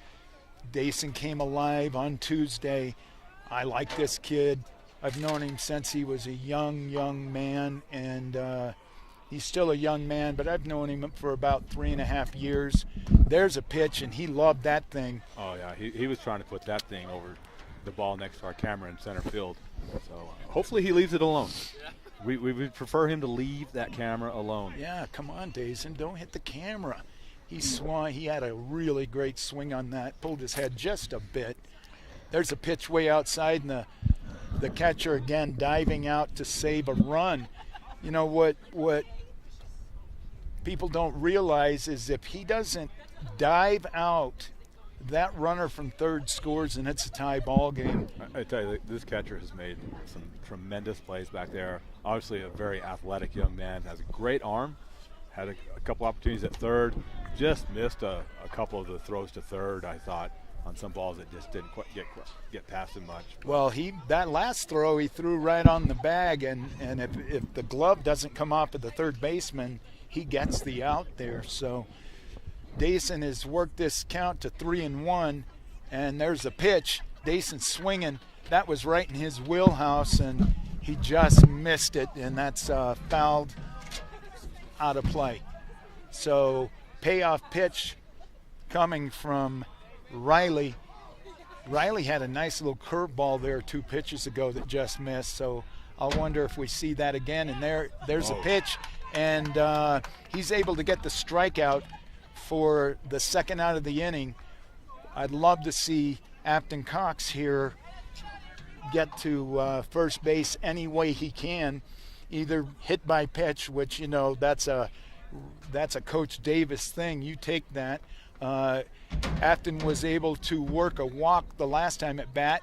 There's a pitch a little high, and so it's 1 ball and no strikes with the leadoff hitter, Justice Burt, on deck. I tell you, it's easy for Coach Davis to get upset at his players for not taking one when they should get hit, but you know, he's not getting. I said, you know, the fact that Coach Davis wants them to wear these pitches, that's fine and dandy, but they're also wearing a black and blue bruise on themselves for the next 3 days. Absolutely. It's easier to tell you to do it, but man, it hurts. You know, in Coach Davis's defense, I coached him. He was as tough a competitor as there was, and he had no problem taking a pitch and wearing that thing and going down to first base. Coach Davis is one of the better first basemen St. John's High School ever had. He knows what he's talking about. Afton fouls that thing off to even the count at 2-2. Coach Davis is a little disappointed that he swung at that thing up in his eyes. He was able to get a bat on it, but he'd have preferred to take that and make it 3-1. So Afton's got some work to do here. Certainly wants to see if he can't get that runner home from third base. Here's the pitch. In the dirt to the backstop, and this time Luis isn't walking down. This time he is racing down and able to score the run. And you can say everything you want about Luis being fast, being the jet, being all this, but that emergency landing he just had at the plate, ugly. That needs some work. That was ugly. That was a little ugly. I'm going to have to talk to his dad, who's one of my best pals, and we're going to have to work on that slide because he could have blown his knee out there. That definitely needs some help on that slide a little bit. We have a comment from Grandma Knees. I'm just going to call her Grandma Knees from now out. She's like one of our main watchers. The Bishops over in California, they're probably our number one fans, even though Pacer says he is. I think it's his grandparents that are that. But Grandma says she's nervous, but Clance doesn't look nervous at all. I don't know if Clance has ever been nervous about anything in his life. He is the most chill kid. You know, I helped work with him and baseball for a number of years when he was a little boy. It took me about 2 years to get him to say a word, much less have a conversation. Afton Cox hits that ball a mile in the air. This is going to be a tough play, and he doesn't make it. And so look at the smartness. Look at that. Also look at who's covering the bag. That is the catcher's amazing, but Justice Burt hits that thing a mile high. Afton Cox gets to second, sees that no one's at third. Nope. And he just keeps trucking. We're tied at 8. And let me say this. I don't know if I've ever seen a kid. Well, I've seen kids with that kind of hustle, but Brit Hawkins is an absolute stud. That kid is standing behind home plate, realizes there's nobody at third base, the ball's already in play, and he almost beat Afton to the third base bag. You know, I just think the world of that kid. He's really working his butt off. He's diving for pitches that are in the dirt. He's literally laying out to stop them. So great job. There's a pitch. They're going to throw down to try and get the runner, but that runner happens to be Justice Burt. And I don't care, unless your name's Yadier Molina, you ain't getting Justice Burt at second base. Save your arm. Yeah, this kid's got a great arm, but I don't think that one was going to be close at all. No. again, tremendous athlete. He almost beats Afton down there, and Afton's got a running head start. Yeah, that's the catcher has been just a pleasure to watch today. Dion Perry stepping in. He's evened the count at 1-1, and Dion's been on base a lot today. I'd like to see him get on base again here with a base hit that scores 2. They are giving up. That's a ball hit, but let me say this. I think he gets him. If he don't slip, I think he gets him. Reggie Stewart he's just such a good athlete. I'll tell you what happens there. If the third baseman goes to the third base bag and lets Reggie make the play on that, I think they've got to play on Justice at third. And if he doesn't slip, I think they've got to play on Dion at first. But Dion's quick down the line. I don't think Reggie, even with Reggie's arm and his ability, is going to be able to get Dion. So now with runners at the corner and St. John's with a 1-run lead, Kale Stewart steps to the plate, and Kale's already ripped a shot. Oh, look at that shot. That ball is over the right fielder's head. That ball bounces to the fence. It's going to score 2, and Kale's going to go into second base standing up. And the ball gets away from the second baseman. Look at the catcher. But look at this. No one's covering home. So healthy Kale, I think you send him home and you get another run. So now St. John's takes a 3-run lead on a tremendous hit by Kale. And I'm going to give Kale his props. He ripped that ball to the fence. That was well over the right fielder's head. But now again, I see the right fielder throw it to second baseman. The second baseman is unable to come up with it. And who goes out there to get a loose ball that's sitting in the middle of the infield? And if he doesn't, the runner comes from second to home, is none other than this incredible catcher, Brit Hawkins. I can't say enough good things about him today. Everything he does, I'm watching him. He is going 100 miles an hour. And I'll tell you right now, he's super frustrated. Yeah, he's upset. He's given his best effort. He's given his all. And Pima's not playing bad. Well, we pounded the ball this inning. We've worked our way through 2 pitchers. We're still pounding the ball. But the thing with Brit that he's having to cover the third base. Yeah. He has to go out and cover the middle infield. This is the catcher he's supposed to be protecting home. He's literally Superman diving outside of the box to keep the ball from going to the backstop. So, he's the kind of guy you want to play with. You want that catcher. You want him as your catcher. Yeah. I don't care what level you play. That's the kid you want catching. So now up to bat is Joe Bushman, second time through, with the score 11-8 Redskins. There's a ball on the inside half, and Joe's swinging. Kale took off and had to hurry back to the third base back. So with 2 outs, Joe Bushman is standing in with Kale Stewart standing at third base.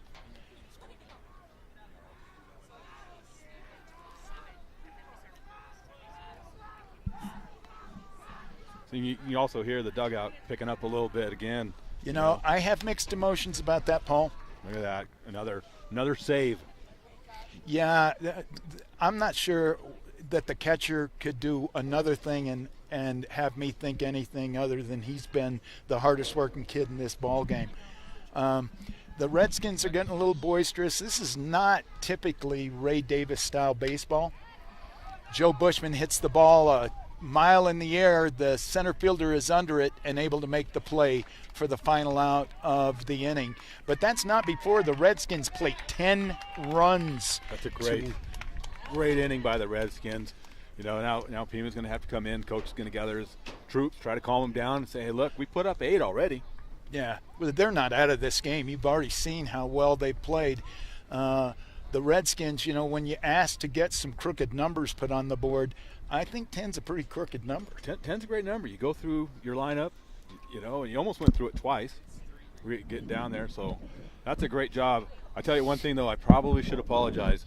I think I may have started a little bit of a civil war in the Bishop-Wiltbank family by saying that Grandma was a greater Are you fan telling than me Pacer. is Pacer on there now? Now Pacer's trying to say, hey, that's debatable. Grandma's not the biggest fan. Pacer, I'm sorry. I think she is.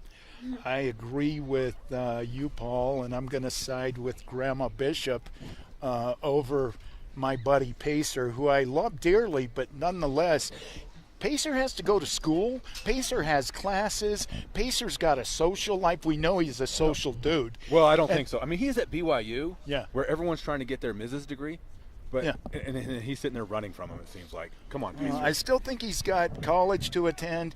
Grandma has a little more free time on her hands, and so I'm gonna side with you, and Pacer's gonna give it to me the next time I see him. But I'm gonna side with Grandma Bishop as a fan that is on this telecast every single game. They are, and basketball, they followed Neves pretty well.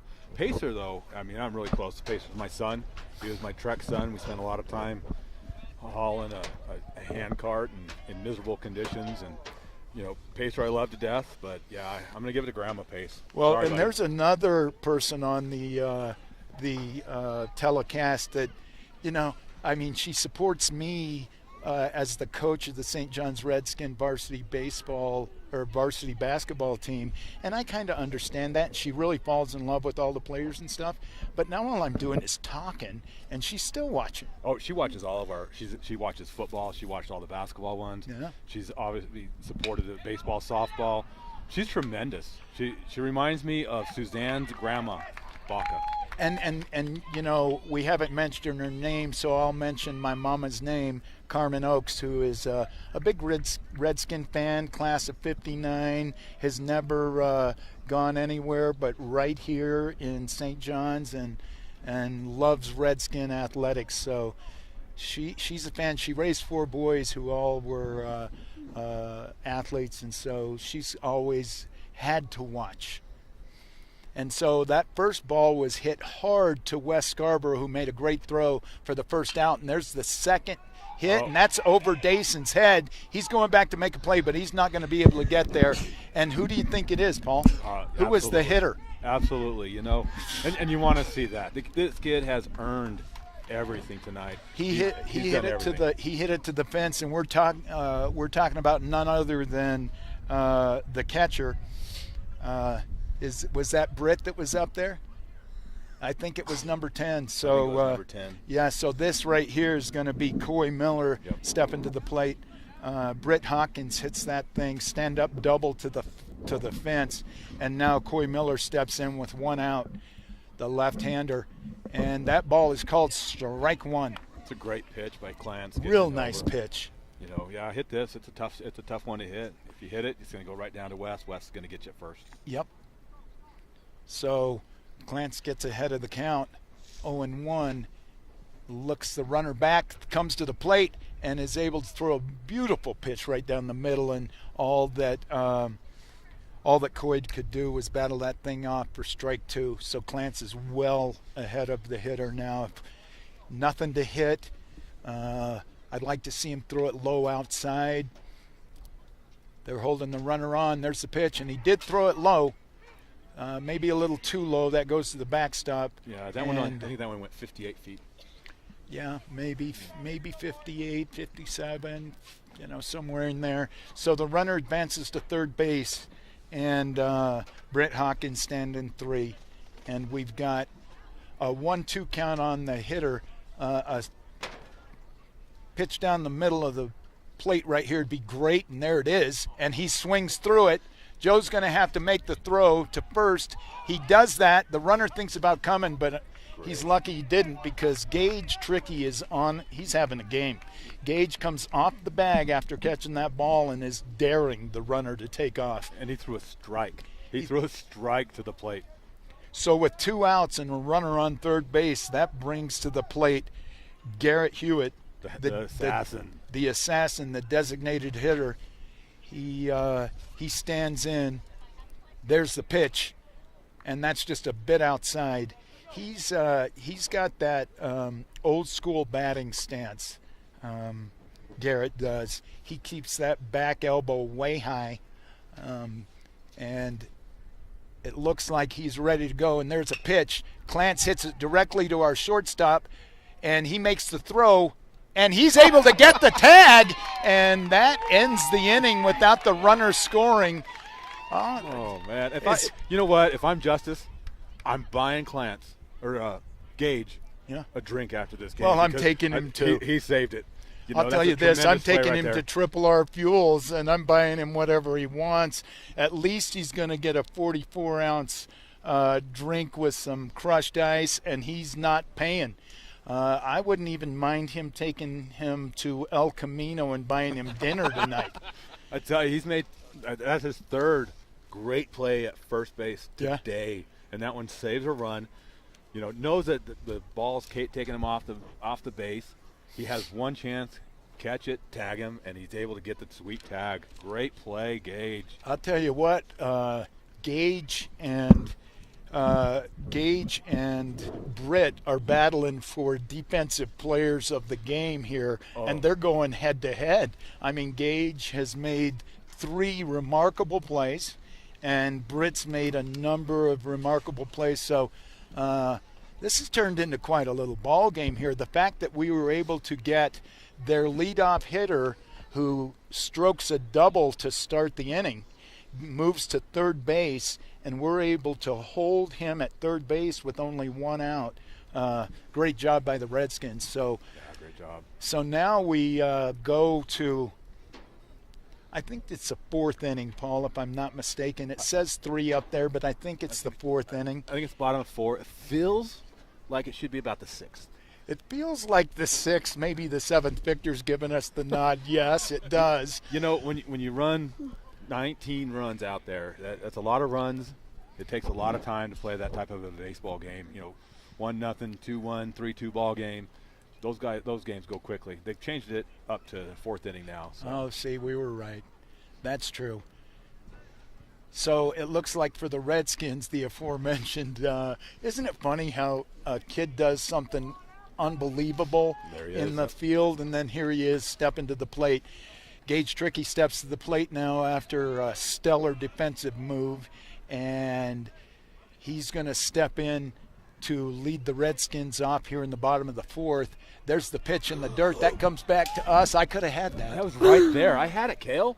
I had it, buddy. Look at us. We were both ready. Yeah, we were ready. Baseball's like the one sport that has all this karma. Yeah. You make a great play, you're leading off.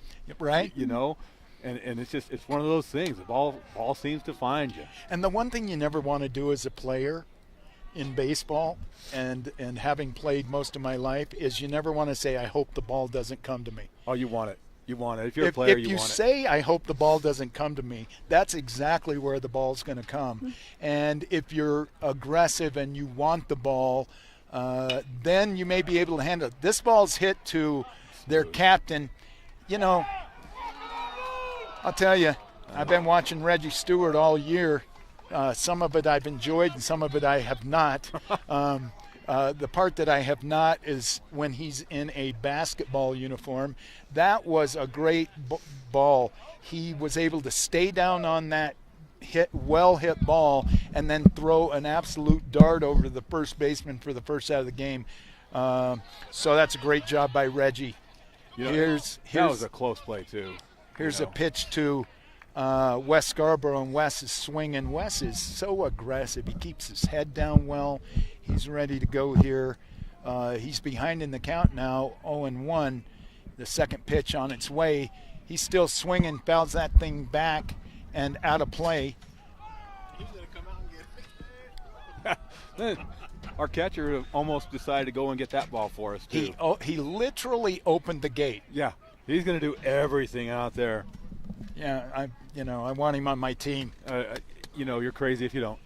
You're absolutely crazy if you don't want this young man playing for you. If you turned away for a second and missed that, and there's a ball well hit up the middle past the second baseman, and And Wes is able to get on first base with a CNI single, I like to call that. CNI single, and that brings up the freshman phenom. If you turned away during that foul ball, what happened was the catcher rips his mask off, goes to the fence, realizes it's over the fence, opens the gate, and walks out of the park. Probably could have made the play. He probably would have. It still would have been a foul ball, but nonetheless, he probably could have made the play. So Clance steps in there. Can we talk to Grandma Wilbank real quick? Can we get Clance to move a little closer to the plate? Double play ball. Double play ball. But Clance, they call the double play. Yeah, so they're able to turn the double. And at the end of 4 innings, no runs were scored by either team, so the score remains 11-8. Still Redskins, and Clance will take the mound for the top of the 5th. That was our first quick inning of the game. Yeah, that was a quick inning. The other thing that I've noticed is the sun's still out and the wind has slowed down. It's still not the warmest day I've felt. It's still pretty chilly, but at least the wind's not blowing anymore, so that's nice. Absolutely. And Clance, having been the last hitter, had to go in and get his glove. Shame on the bench of the Redskins, making him come all the way back into the dugout to get his glove. You like to see somebody have his hat and his glove ready for him and meet him. But a lot of times the pitcher, when they come in, they take a little bit of a drink, they gather themselves. You're right. So it's okay to have him take that minute inside there. I guess you're right. If I was the umpire, I'd start calling him Princess soon, though. But it's like, come on, let's get some movement. Yeah.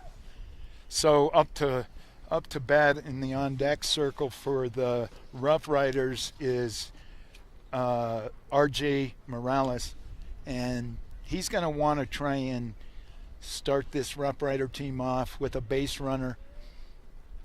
He pitched a whale of a game to start that, ran out of gas there halfway through the 3rd inning, and was replaced. But those first couple of innings, he was throwing a great ball game. So now, no outs. The first pitch of the 5th inning is on its way, and it's a ball just outside. He looks down to the coach for, I guess, advice, because with no runners on, the coach needs him to get on base.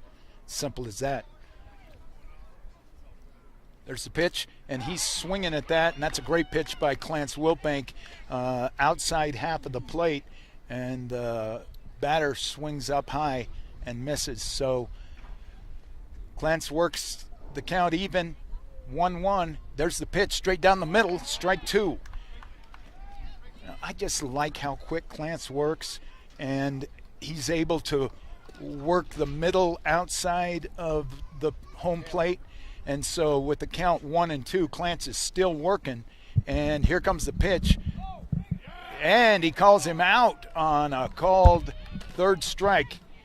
So Clance did what he needed to do there. And, I'm not certain who that hitter was that came up there. I guess he was a substitute.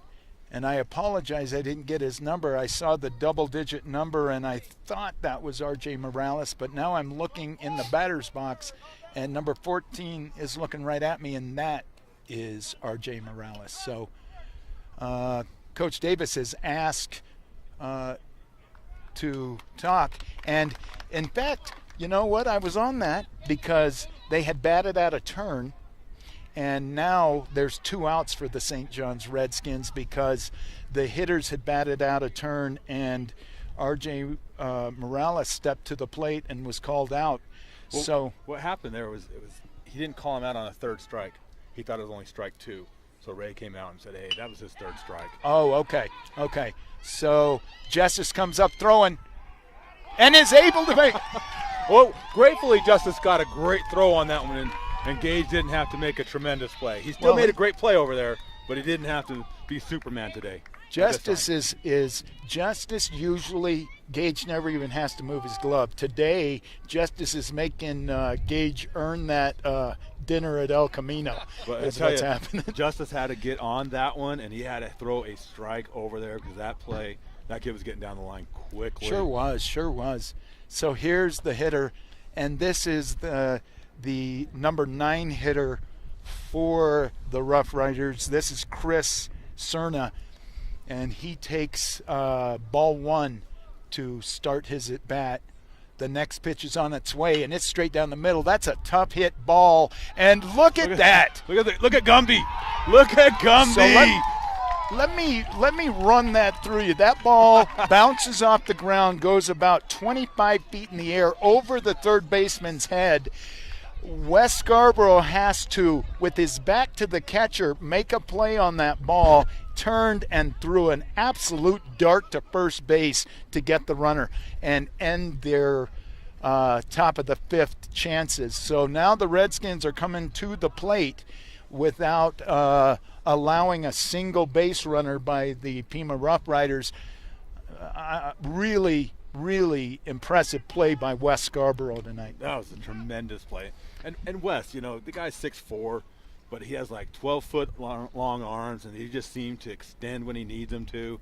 He did it all the time in wrestling. Oh. His legs were forever long as well, and it just continues on. Tremendous play. Takes it, jumps over his head, is able to spin, throw a strike to first base. Gage is like, hey, that was easy.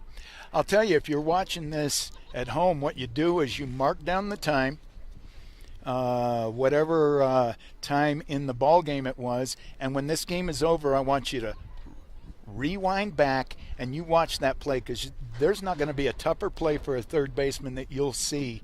He had his back to home plate, his back to first base. He has to make the play and then spin around and throw a dart to first base to get that runner out. Great job by Wes. So now the Rough Riders are going to have to face the top of the lineup, and they're going to face the end of the lineup, and I'm looking forward to Dason taking the batter's box right now. He struck out his last time up, but he got a bat on that first ball. He is ready to go. He's got a couple of injuries he's dealing with, one of them which is super painful, but he's a competitor. He's tough. If you watched him on the football field, you know how tough Dason Spencer is. So he steps in there, and he's ready to go, and there's a pitch, and just missed it. That was a foul tip right back into the catcher mitt, and he looks down and is ready to go again. I know that he really wants to get going here. The ball's in the dirt, and that's a ball 1 to even the count at 1-1. It's good. Here, St. John's is their 8-9-1, I believe, on their batting order. So it's a good place to start the inning. I like it. Get one of these 8 or 9s on base, and you have the potential for a great rally again. Yep, and there's the one, because that one is hit hard, and the right fielder is out. And look at Dason. He never slowed down. Nope. Dason never stopped.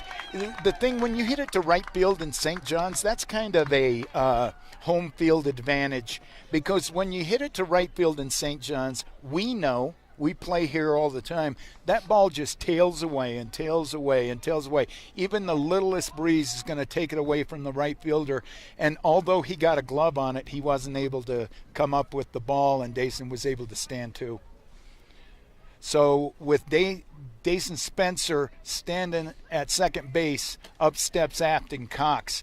Afton's been successful today, so we're going to see what happens. That ball is another great play by the catcher. You know what? I'm going to I don't I think I should sign the Cardinals. Yachty's almost at the end of his career.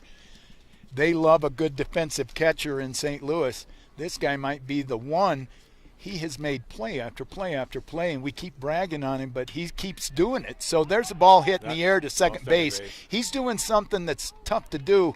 Instead of going back to the spot, he's just backpedaling, and sometimes that doesn't work, but it worked in that case, and he was able to catch the hit by Afton Cox, and that brings up the leadoff hitter, Justice Burt. Justice got on with a infield fly last inning. He was able to outrun the throw. So this time he's looking to put the ball in the gap. I'm certain of that. Dayson's standing at second base. There's a pitch. That ball's hit a mile in the air, but it's playable. No one's able to get there. You know, you're going to have to slide in and make that basket catch there, and they kind of all three gave up on it. So Justice is alive, and hopefully he can make him pay for not coming up with that foul ball. We'll see. And you're sitting here, you know, number 8 got over to second base. Now we're top of the order, number 1 batter, 1 out. You know, here's the makings of a nice little rally. And as we were talking about earlier, Defensive Player of the Year. Yeah. Grandma Nees put her vote in for the Pima catcher. I agree. I mean, he's just working his fanny out. There's a rip to center field, and the center fielder comes up with it. They're going to hold the runner at third. There goes Justice to second, and he's in there. Smart base running by Justice. You know, Justice saw the center fielder throw that ball home. The pitcher was able to cut it off, but Justice never stopped, and he went from home plate to second base without even hesitation. So now Dion Perry steps up to the plate, 1 out, and both runners are in scoring position with Justice Burt standing 2 and Dason Spencer on third base.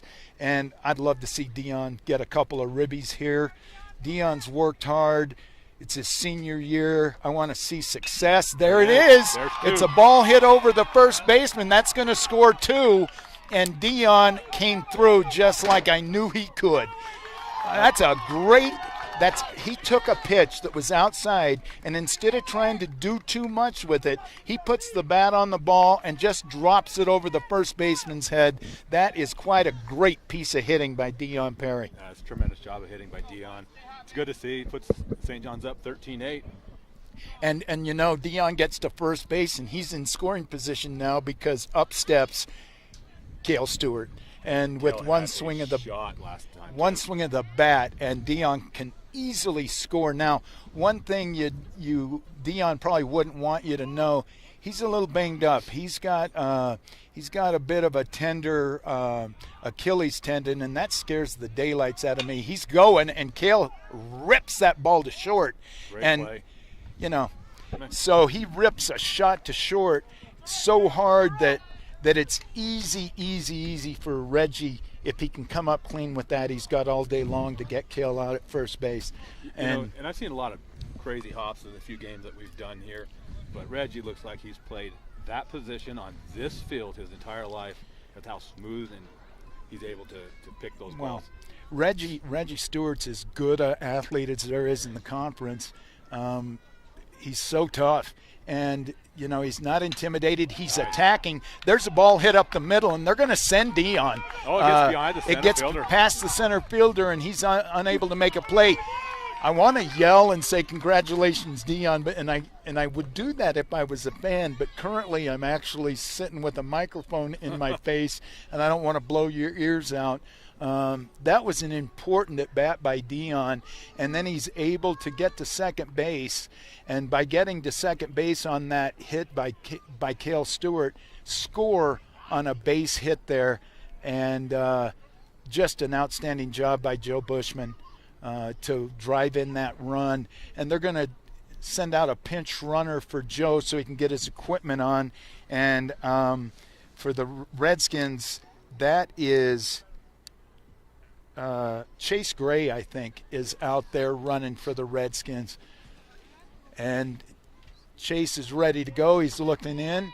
Happy to see him get a little playing time out there. Absolutely. And Chase is a good little athlete. Chase is a great little athlete. I like the lead. He's leaning a little back to first base. I like to see that when you first get out there. And up to the plate steps Gage Trickey. And, you know, Gage Trickey is going to look back at this game with nothing but smiles. He has just played a tremendous game. He's done it offensively. He's done it defensively.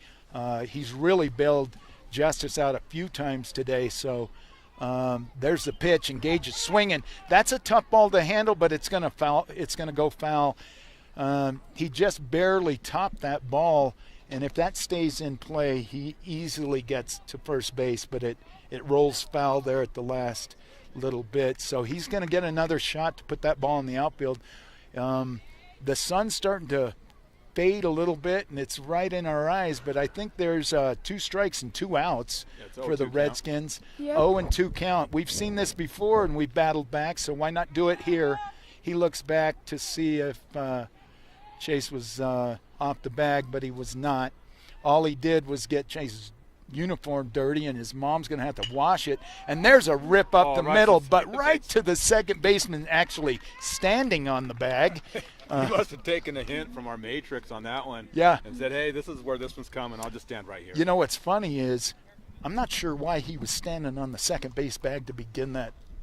Chase is not going to steal. Chase is not running. So he was standing on the bag, and Gages rips the ball up the middle. He's standing at the bag and able to make the play standing on second base for the 3rd out. So Clarence Wilbank is going to take the mound here in the top of the 6th. We're going to have a quick message from Judge Latham. We love that. Welcome to another Legacy Teen Production broadcast. My name is Judge Mike Latham. We founded Legacy Teen Productions in 2020 as one of the many proactive youth engagement programs that are part of our Legacy Teen Centers. Our goal was to provide high school students with the opportunity to learn about video production, editing, camera operation, and live streaming. Each broadcast is filmed and produced by local high school students and mentors from the Loft Legacy Teen Centers. These broadcasts highlight the athletic skills and talents of our local youth and provide friends and relatives across the world the opportunity to watch our youth compete and perform. These broadcasts would not be possible without the dedication of our Loft mentors, Paul Hancock and Victor Chavez, as well as our amazing volunteers, announcers, and student camera crews. On behalf of Legacy Teen Productions, we hope you enjoy the broadcast.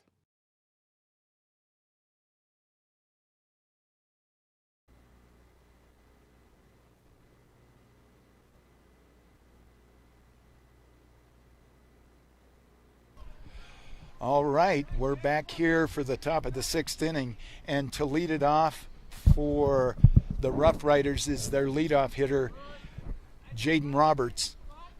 Clarence has been successful against Jayden, so we're going to see what he can do here. Clarence pitching into his 3rd inning. There's a pitch. That ball's hit hard, and even the 6'4" third baseman for the Redskins, who jumped he was right on time, just out of the reach of West Scarborough. So the leadoff runner is on, and the captain for the Rough Riders, I say he's the captain. No one's told me that. I just can't imagine he's not the captain. Either him or the catcher. Yeah, and so Reggie Stewart, the shortstop, who's made play after play, is up to bat. The runner goes. Joe Bushman throws down, and he's safe. Just throw it a little bit to the left of the base. If he throws it to the right-hand side, I think he gets him. Well, that was close, even with the throw to the left-hand side of the base. I'm a little surprised you're going to try and take a base with such a good hitter up, but you have fallen behind by 6, and so you've got to be a little aggressive. There's the pitch. That ball is called, I guess, high? A little bit high. A little bit high on that.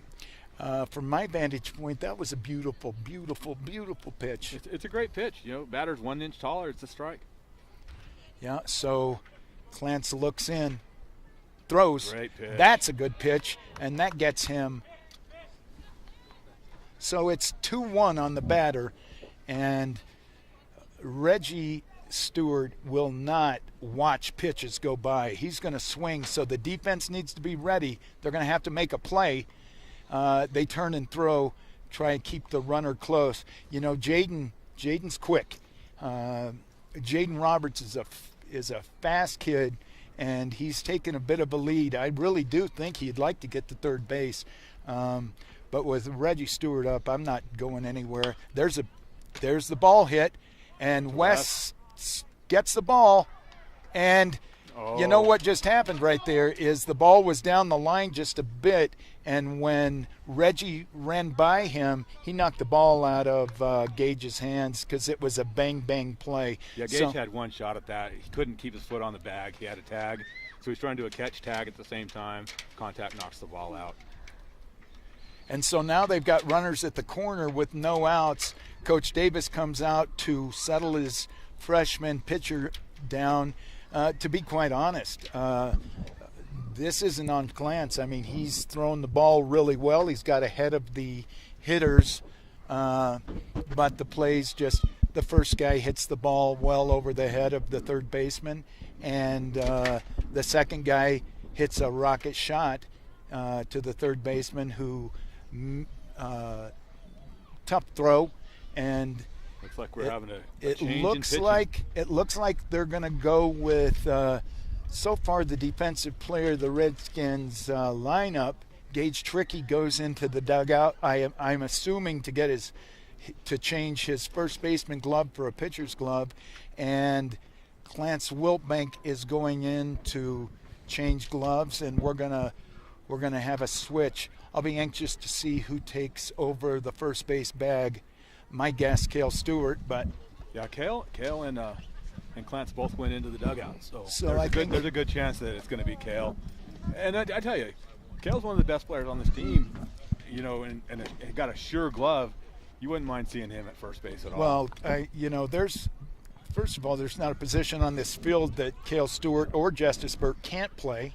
Both of them can play anywhere. So now it looks like we're going to get Gage Trickey warmed up, and I'll be honest, if Gage can throw strikes, we'll be in good shape. Gage throws hard. Gage gives them a little different look because Gage is a left-hander. Now I have a quick update for you.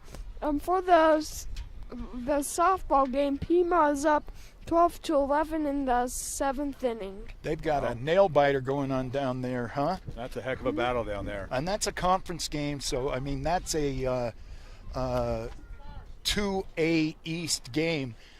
I'd like to see the Redskins be able to come back and win that game. Well, that's a good Pima softball team. Earlier in the season, St. John's went down there, and they got 10 runs. Yeah. So now they're up here battling. It's a one-run game. It's kind of a flip-flop from what happened with the varsity baseball team. They went down to Pima and did the same thing to the Rough Riders down there. This is a much more competitive game. So Gage Trickey is going to face, it looks like, Devin Hewitt, and Devin stands in. He's the third baseman for the Rough Riders. That ball hit the batter, which fortunately hits the batter, else we score a run. So now we have the bases loaded with no outs, which is a good opportunity for Pima to cut into this lead a little bit. I tell you though, starting at 4 o'clock, a lot of runs scored. We're looking at daylight now. Yeah. Yep, it's 14-8, and the catcher, the guy we've been bragging on all day, Brit Hawkins, steps to the plate with the bases juiced, and here comes the pitch. And that's a nice pitch, just a bit outside. So looks like Gage falls behind in the count, 1-0.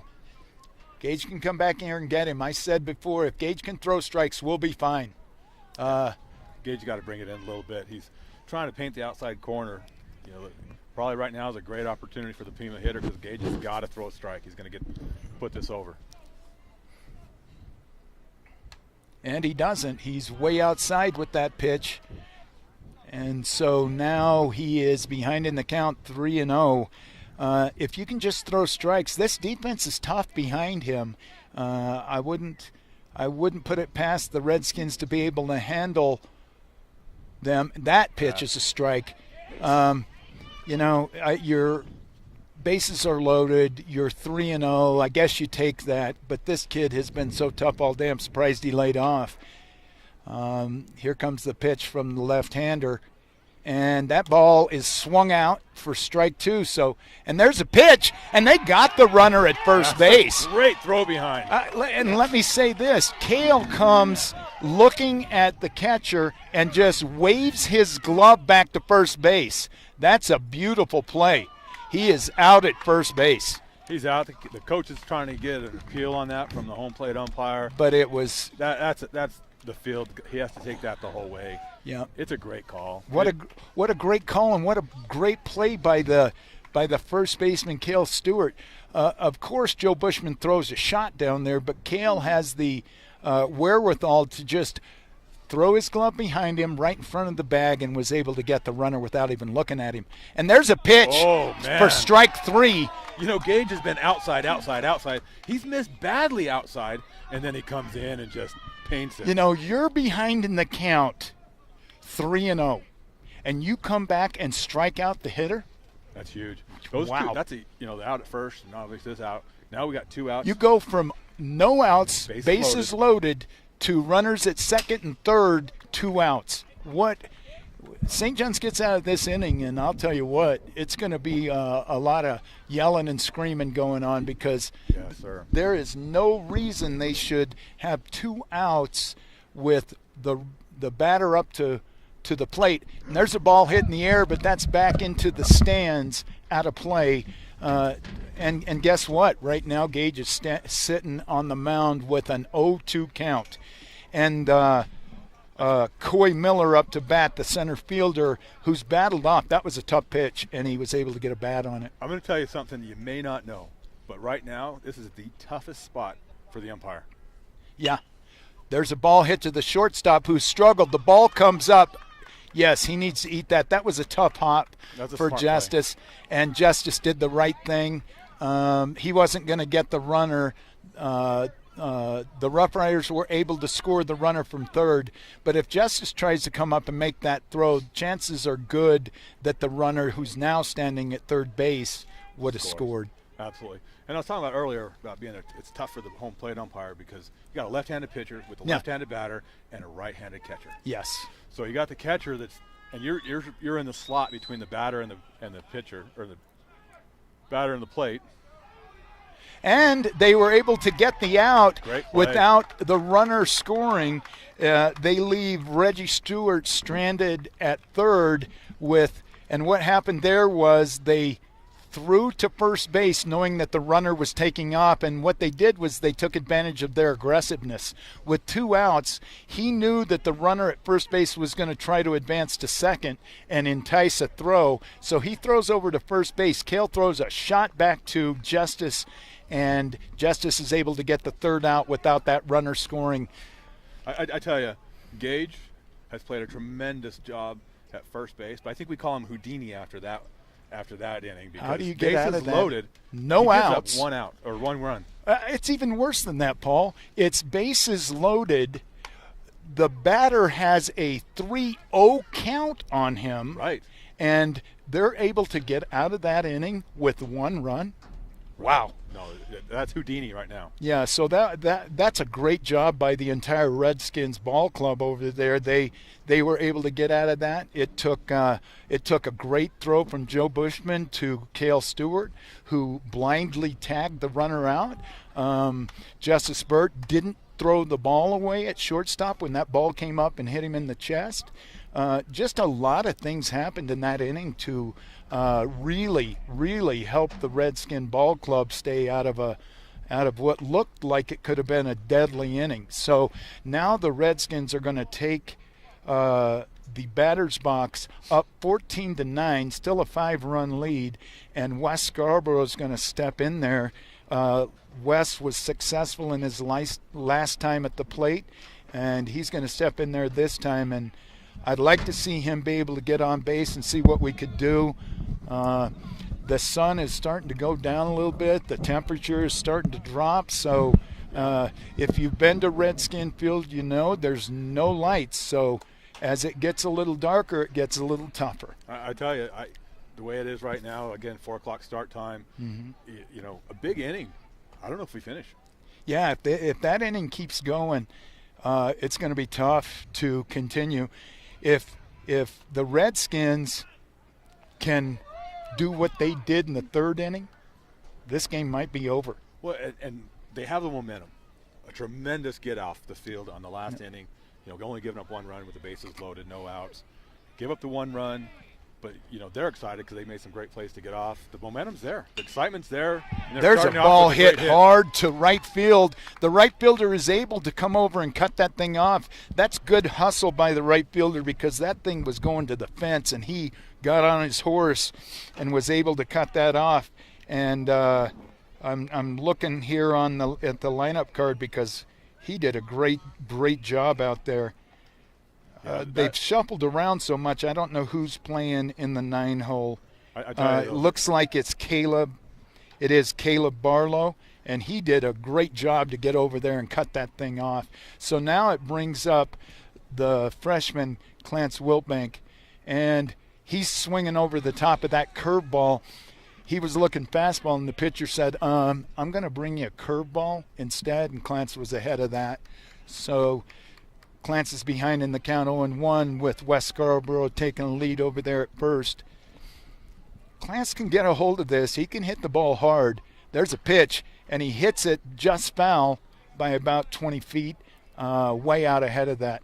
And that's probably the first misplayed ball by Kale today. Yeah, Kale, that ball was hit hard, foul, and Kale came out of the dugout to try and make a play on that, and without his glove still almost made the play. So Clarence is behind in the count 0-2, but that doesn't matter. He'll be aggressive swinging here. And there's a pitch, and that's called strike 3. That's a great pitch. Well, it's a really great pitch if you're not going to be up on the plate. Yeah, absolutely. That's a tough pitch for Clarence to hit. Update on the softball, it's over. Pima won 12-11. Heck of a ball game.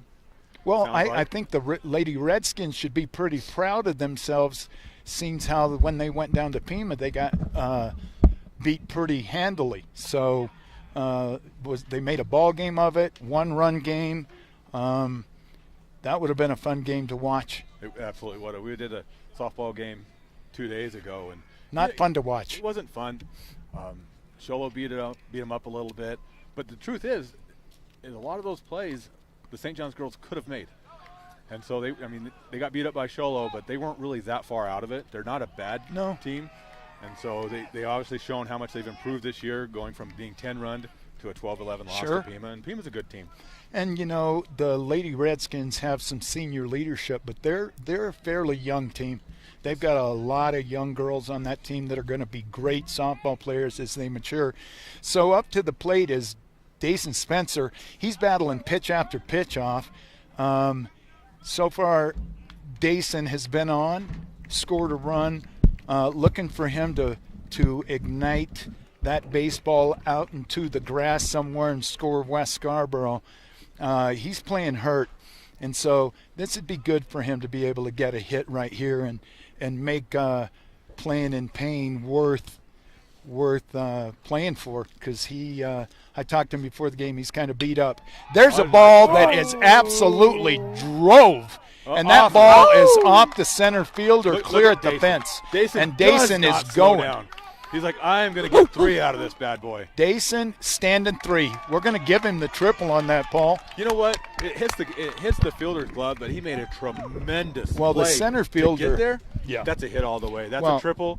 And Dayson, I think Ray Davis had a jump on Dayson to stop him from trying to score on that one. I agree. The other thing I'll tell you is I think the fastest kid on this team is the center fielder for the Rough Riders, and that's Jayden Roberts. I've watched him on the base paths, so I know he can get there.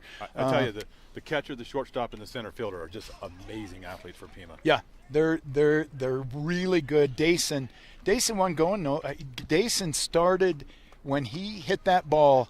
He took off, and he wasn't stopping. And he was, because where the ball was hit, it was in his line of sight the entire way.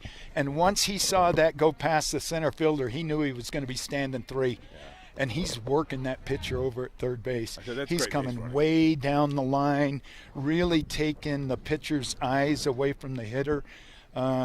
Hopefully Afton Cox at the plate is able to take advantage of that, because Dayson is working that pitcher. Well, here we're sitting our 1 out, 1 on, number 9 hitter. If he can get on base here, we flip the lineup. Absolutely. And now we have an opportunity for a big inning and maybe ending this thing. The Redskins have scored a run here in the bottom of the 6th, and there's only 1 out with a runner on third base. and the captain coming up after this. But I'd like to see Afton really destroy this baseball. I haven't talked a lot about Afton today, but he's one of the best kids around. He is a team player. I know his teammates love him because it's all about team for Afton. So he's standing in there right now, 2-2 count. Here's the pitch way outside to take the count to full. And Afton's looking down at Coach Davis. Coach Davis is giving him a couple of signs. Afton's stepping in there with the full count. Afton, one thing about Afton, he's got a good eye. He knows balls and strikes, and he wants to hit. There's a pitch, and that's a tough ball to handle right there. It's spinning. He's able to make the play, but also get the RBI. Yeah, played a run. We're 3 from ending it. Yep. So now Dayson's able to score. Afton's able to drive him home, and we're back to the top of the lineup. And this pitcher has not been very successful against these first 4 hitters. So we'll see what Justice can do. Justice is due for a extra base hit. He's been on base all day. But Justice likes to drive the gap. And that first pitch, curveball, is a little high out of the zone. Justice, easy to lay off that. Some people like to hit curveballs, and they like them to curve right in there. Justice likes to hit fastballs because he knows the ball is providing some of the that ball is hit deep foul, and the left fielder goes a long way but is unable to come up with it, and that's a foul ball. Tough call, tough play. He ran it forever to get to that one. So.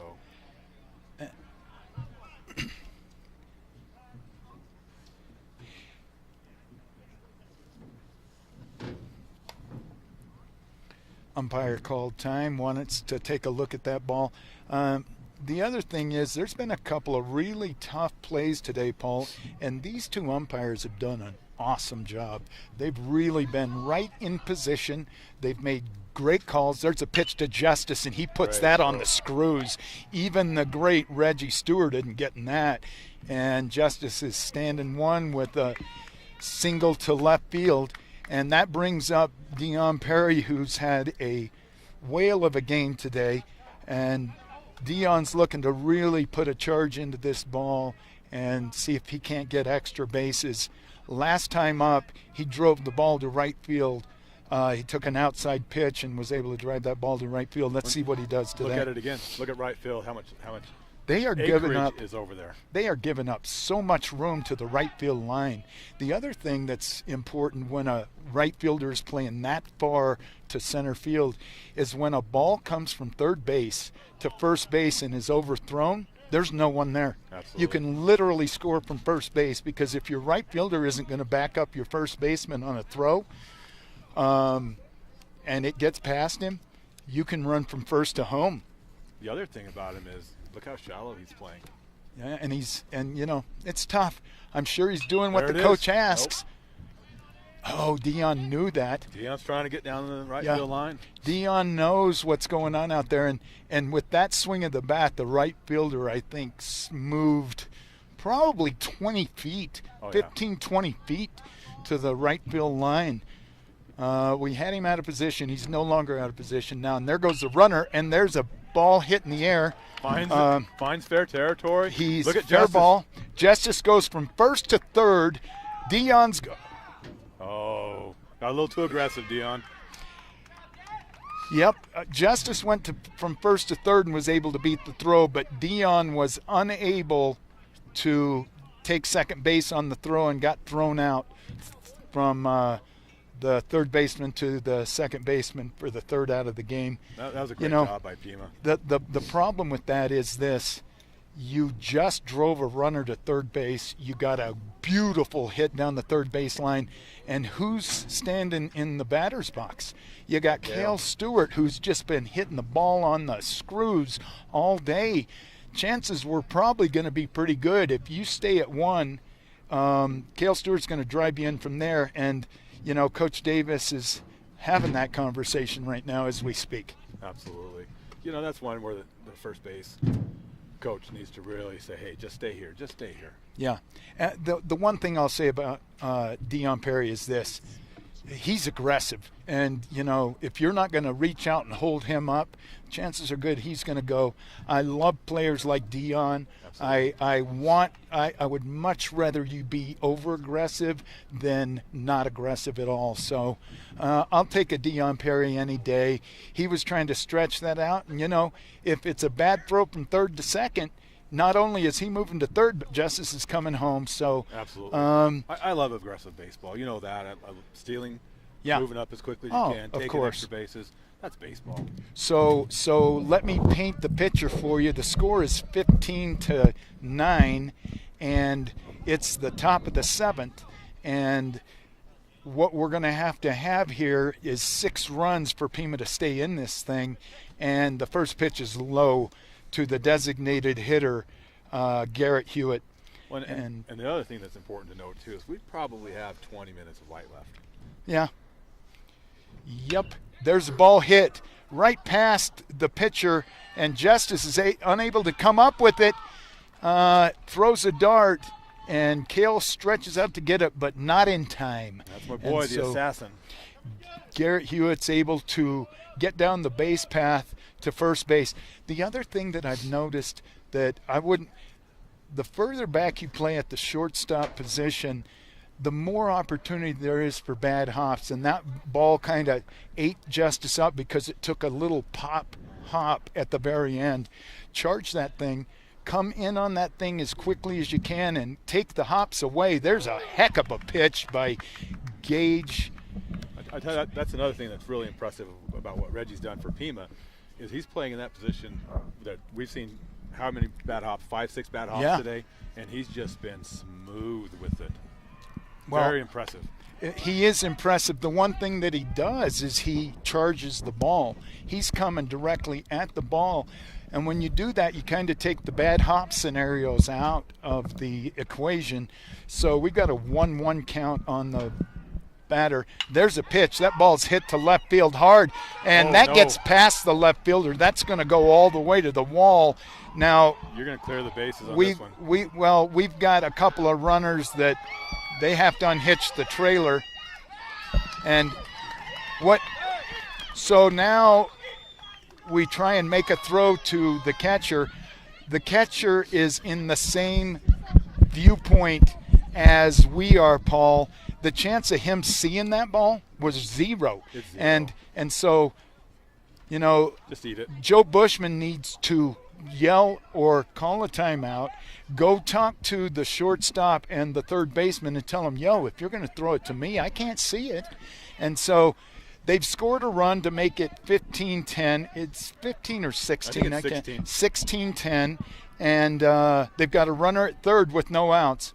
There's the pitch just outside to the batter, number 13 for the Rough Riders, and that is Riley Adler, the second baseman. Riley's up to bat. Let's just work on the hitters. Let's get them out. And, if we give up that run, we give up that run. But how about we get an out? You know, if you look at it, that run is absolutely meaningless. Meaningless. I wouldn't even consider. At this point, we just need 3 outs, go home. And there's a great pitch by Gage. Gage really bearing down, doing a good job. If he can get a strikeout here, it's 2-1 on the hitter.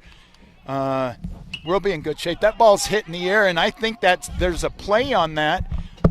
Just caught the lip of the dugout, and so 2-2 on the batter. And if Gage can just bear down, get the strikeout here, entice him into an easy ground ball and get an out, that would be great. At this point, we've got Riley up to bat, and he's followed by Chris Cerna, and then they go back to the top of the lineup. I'd like to get a couple of outs before that happens. Whoa, the left-hander throws a hook that I think crossed the plate right. But, he caught the umpire off guard there a little bit because that thing literally broke probably 10 inches. And there's a ball way outside. So now Gage has put the runner on, and that means that we have Chris Cerna up to bat. He is the number 9 hitter for the Pima Rough Riders. You'd like to see a double play take place here, get a double play ball. You got a runner who's probably not the most fleet of foot at the plate. So if you can get a ground ball up the middle, you should be able to get 2. Well, you'll give up a run, you'll get 2, and then you'll flip it to the top of the order. And we've done that before this inning. It can happen. We just threw over to first base. Let's get the runner out at home plate. How about that? We know that those runners take off. There's a foul ball out of play, and so now Gage is ahead in the count. Now what happened the last inning was they know that these runners are taking off on the crack of the bat. I wouldn't mind seeing them do the same thing. Step off, fake the throw to third, come back to first, and see, there they go, and they're going to get him again, and that's all you want. And they didn't even score the run that time. I was a little Matrix like myself there. Well, Pima's been aggressive the whole game. Yes. He just took off on your first move. Yep. Left-handed pitcher. Yep. They're tough. Left-handed pitchers are tough. They don't have as many restrictions as the right-handed pitchers. It's a straight throw to first base. It wasn't even a great move, to be honest with you. It was just a simple move, throwing over there, but I'm going on your first move. It was an easy catch, easy throw. Agreed. Got him out. And, again, fortunately, the runner on third still sitting there, so now you have a runner on third, 1 out, and 1-1 count on the batter. Yep, that was a good move. There's a pitch, a beautiful pitch. That's strike 2. What's happened is Coach Davis really has taken advantage of Pima's aggressiveness. Yes. He knows they're running. Throw behind them, get that runner out, get that first out. There's a pitch. That ball's hit hard, but it's hit right at the second baseman, who takes it. Oh, and they call him safe. Yeah, he got there by at least a step. So that plates a run at 16-11, and we're hitting the top of the order. Yep, so 16-11, five-run cushion. The top of the lineup is back. The speedy Jayden Roberts steps to the plate.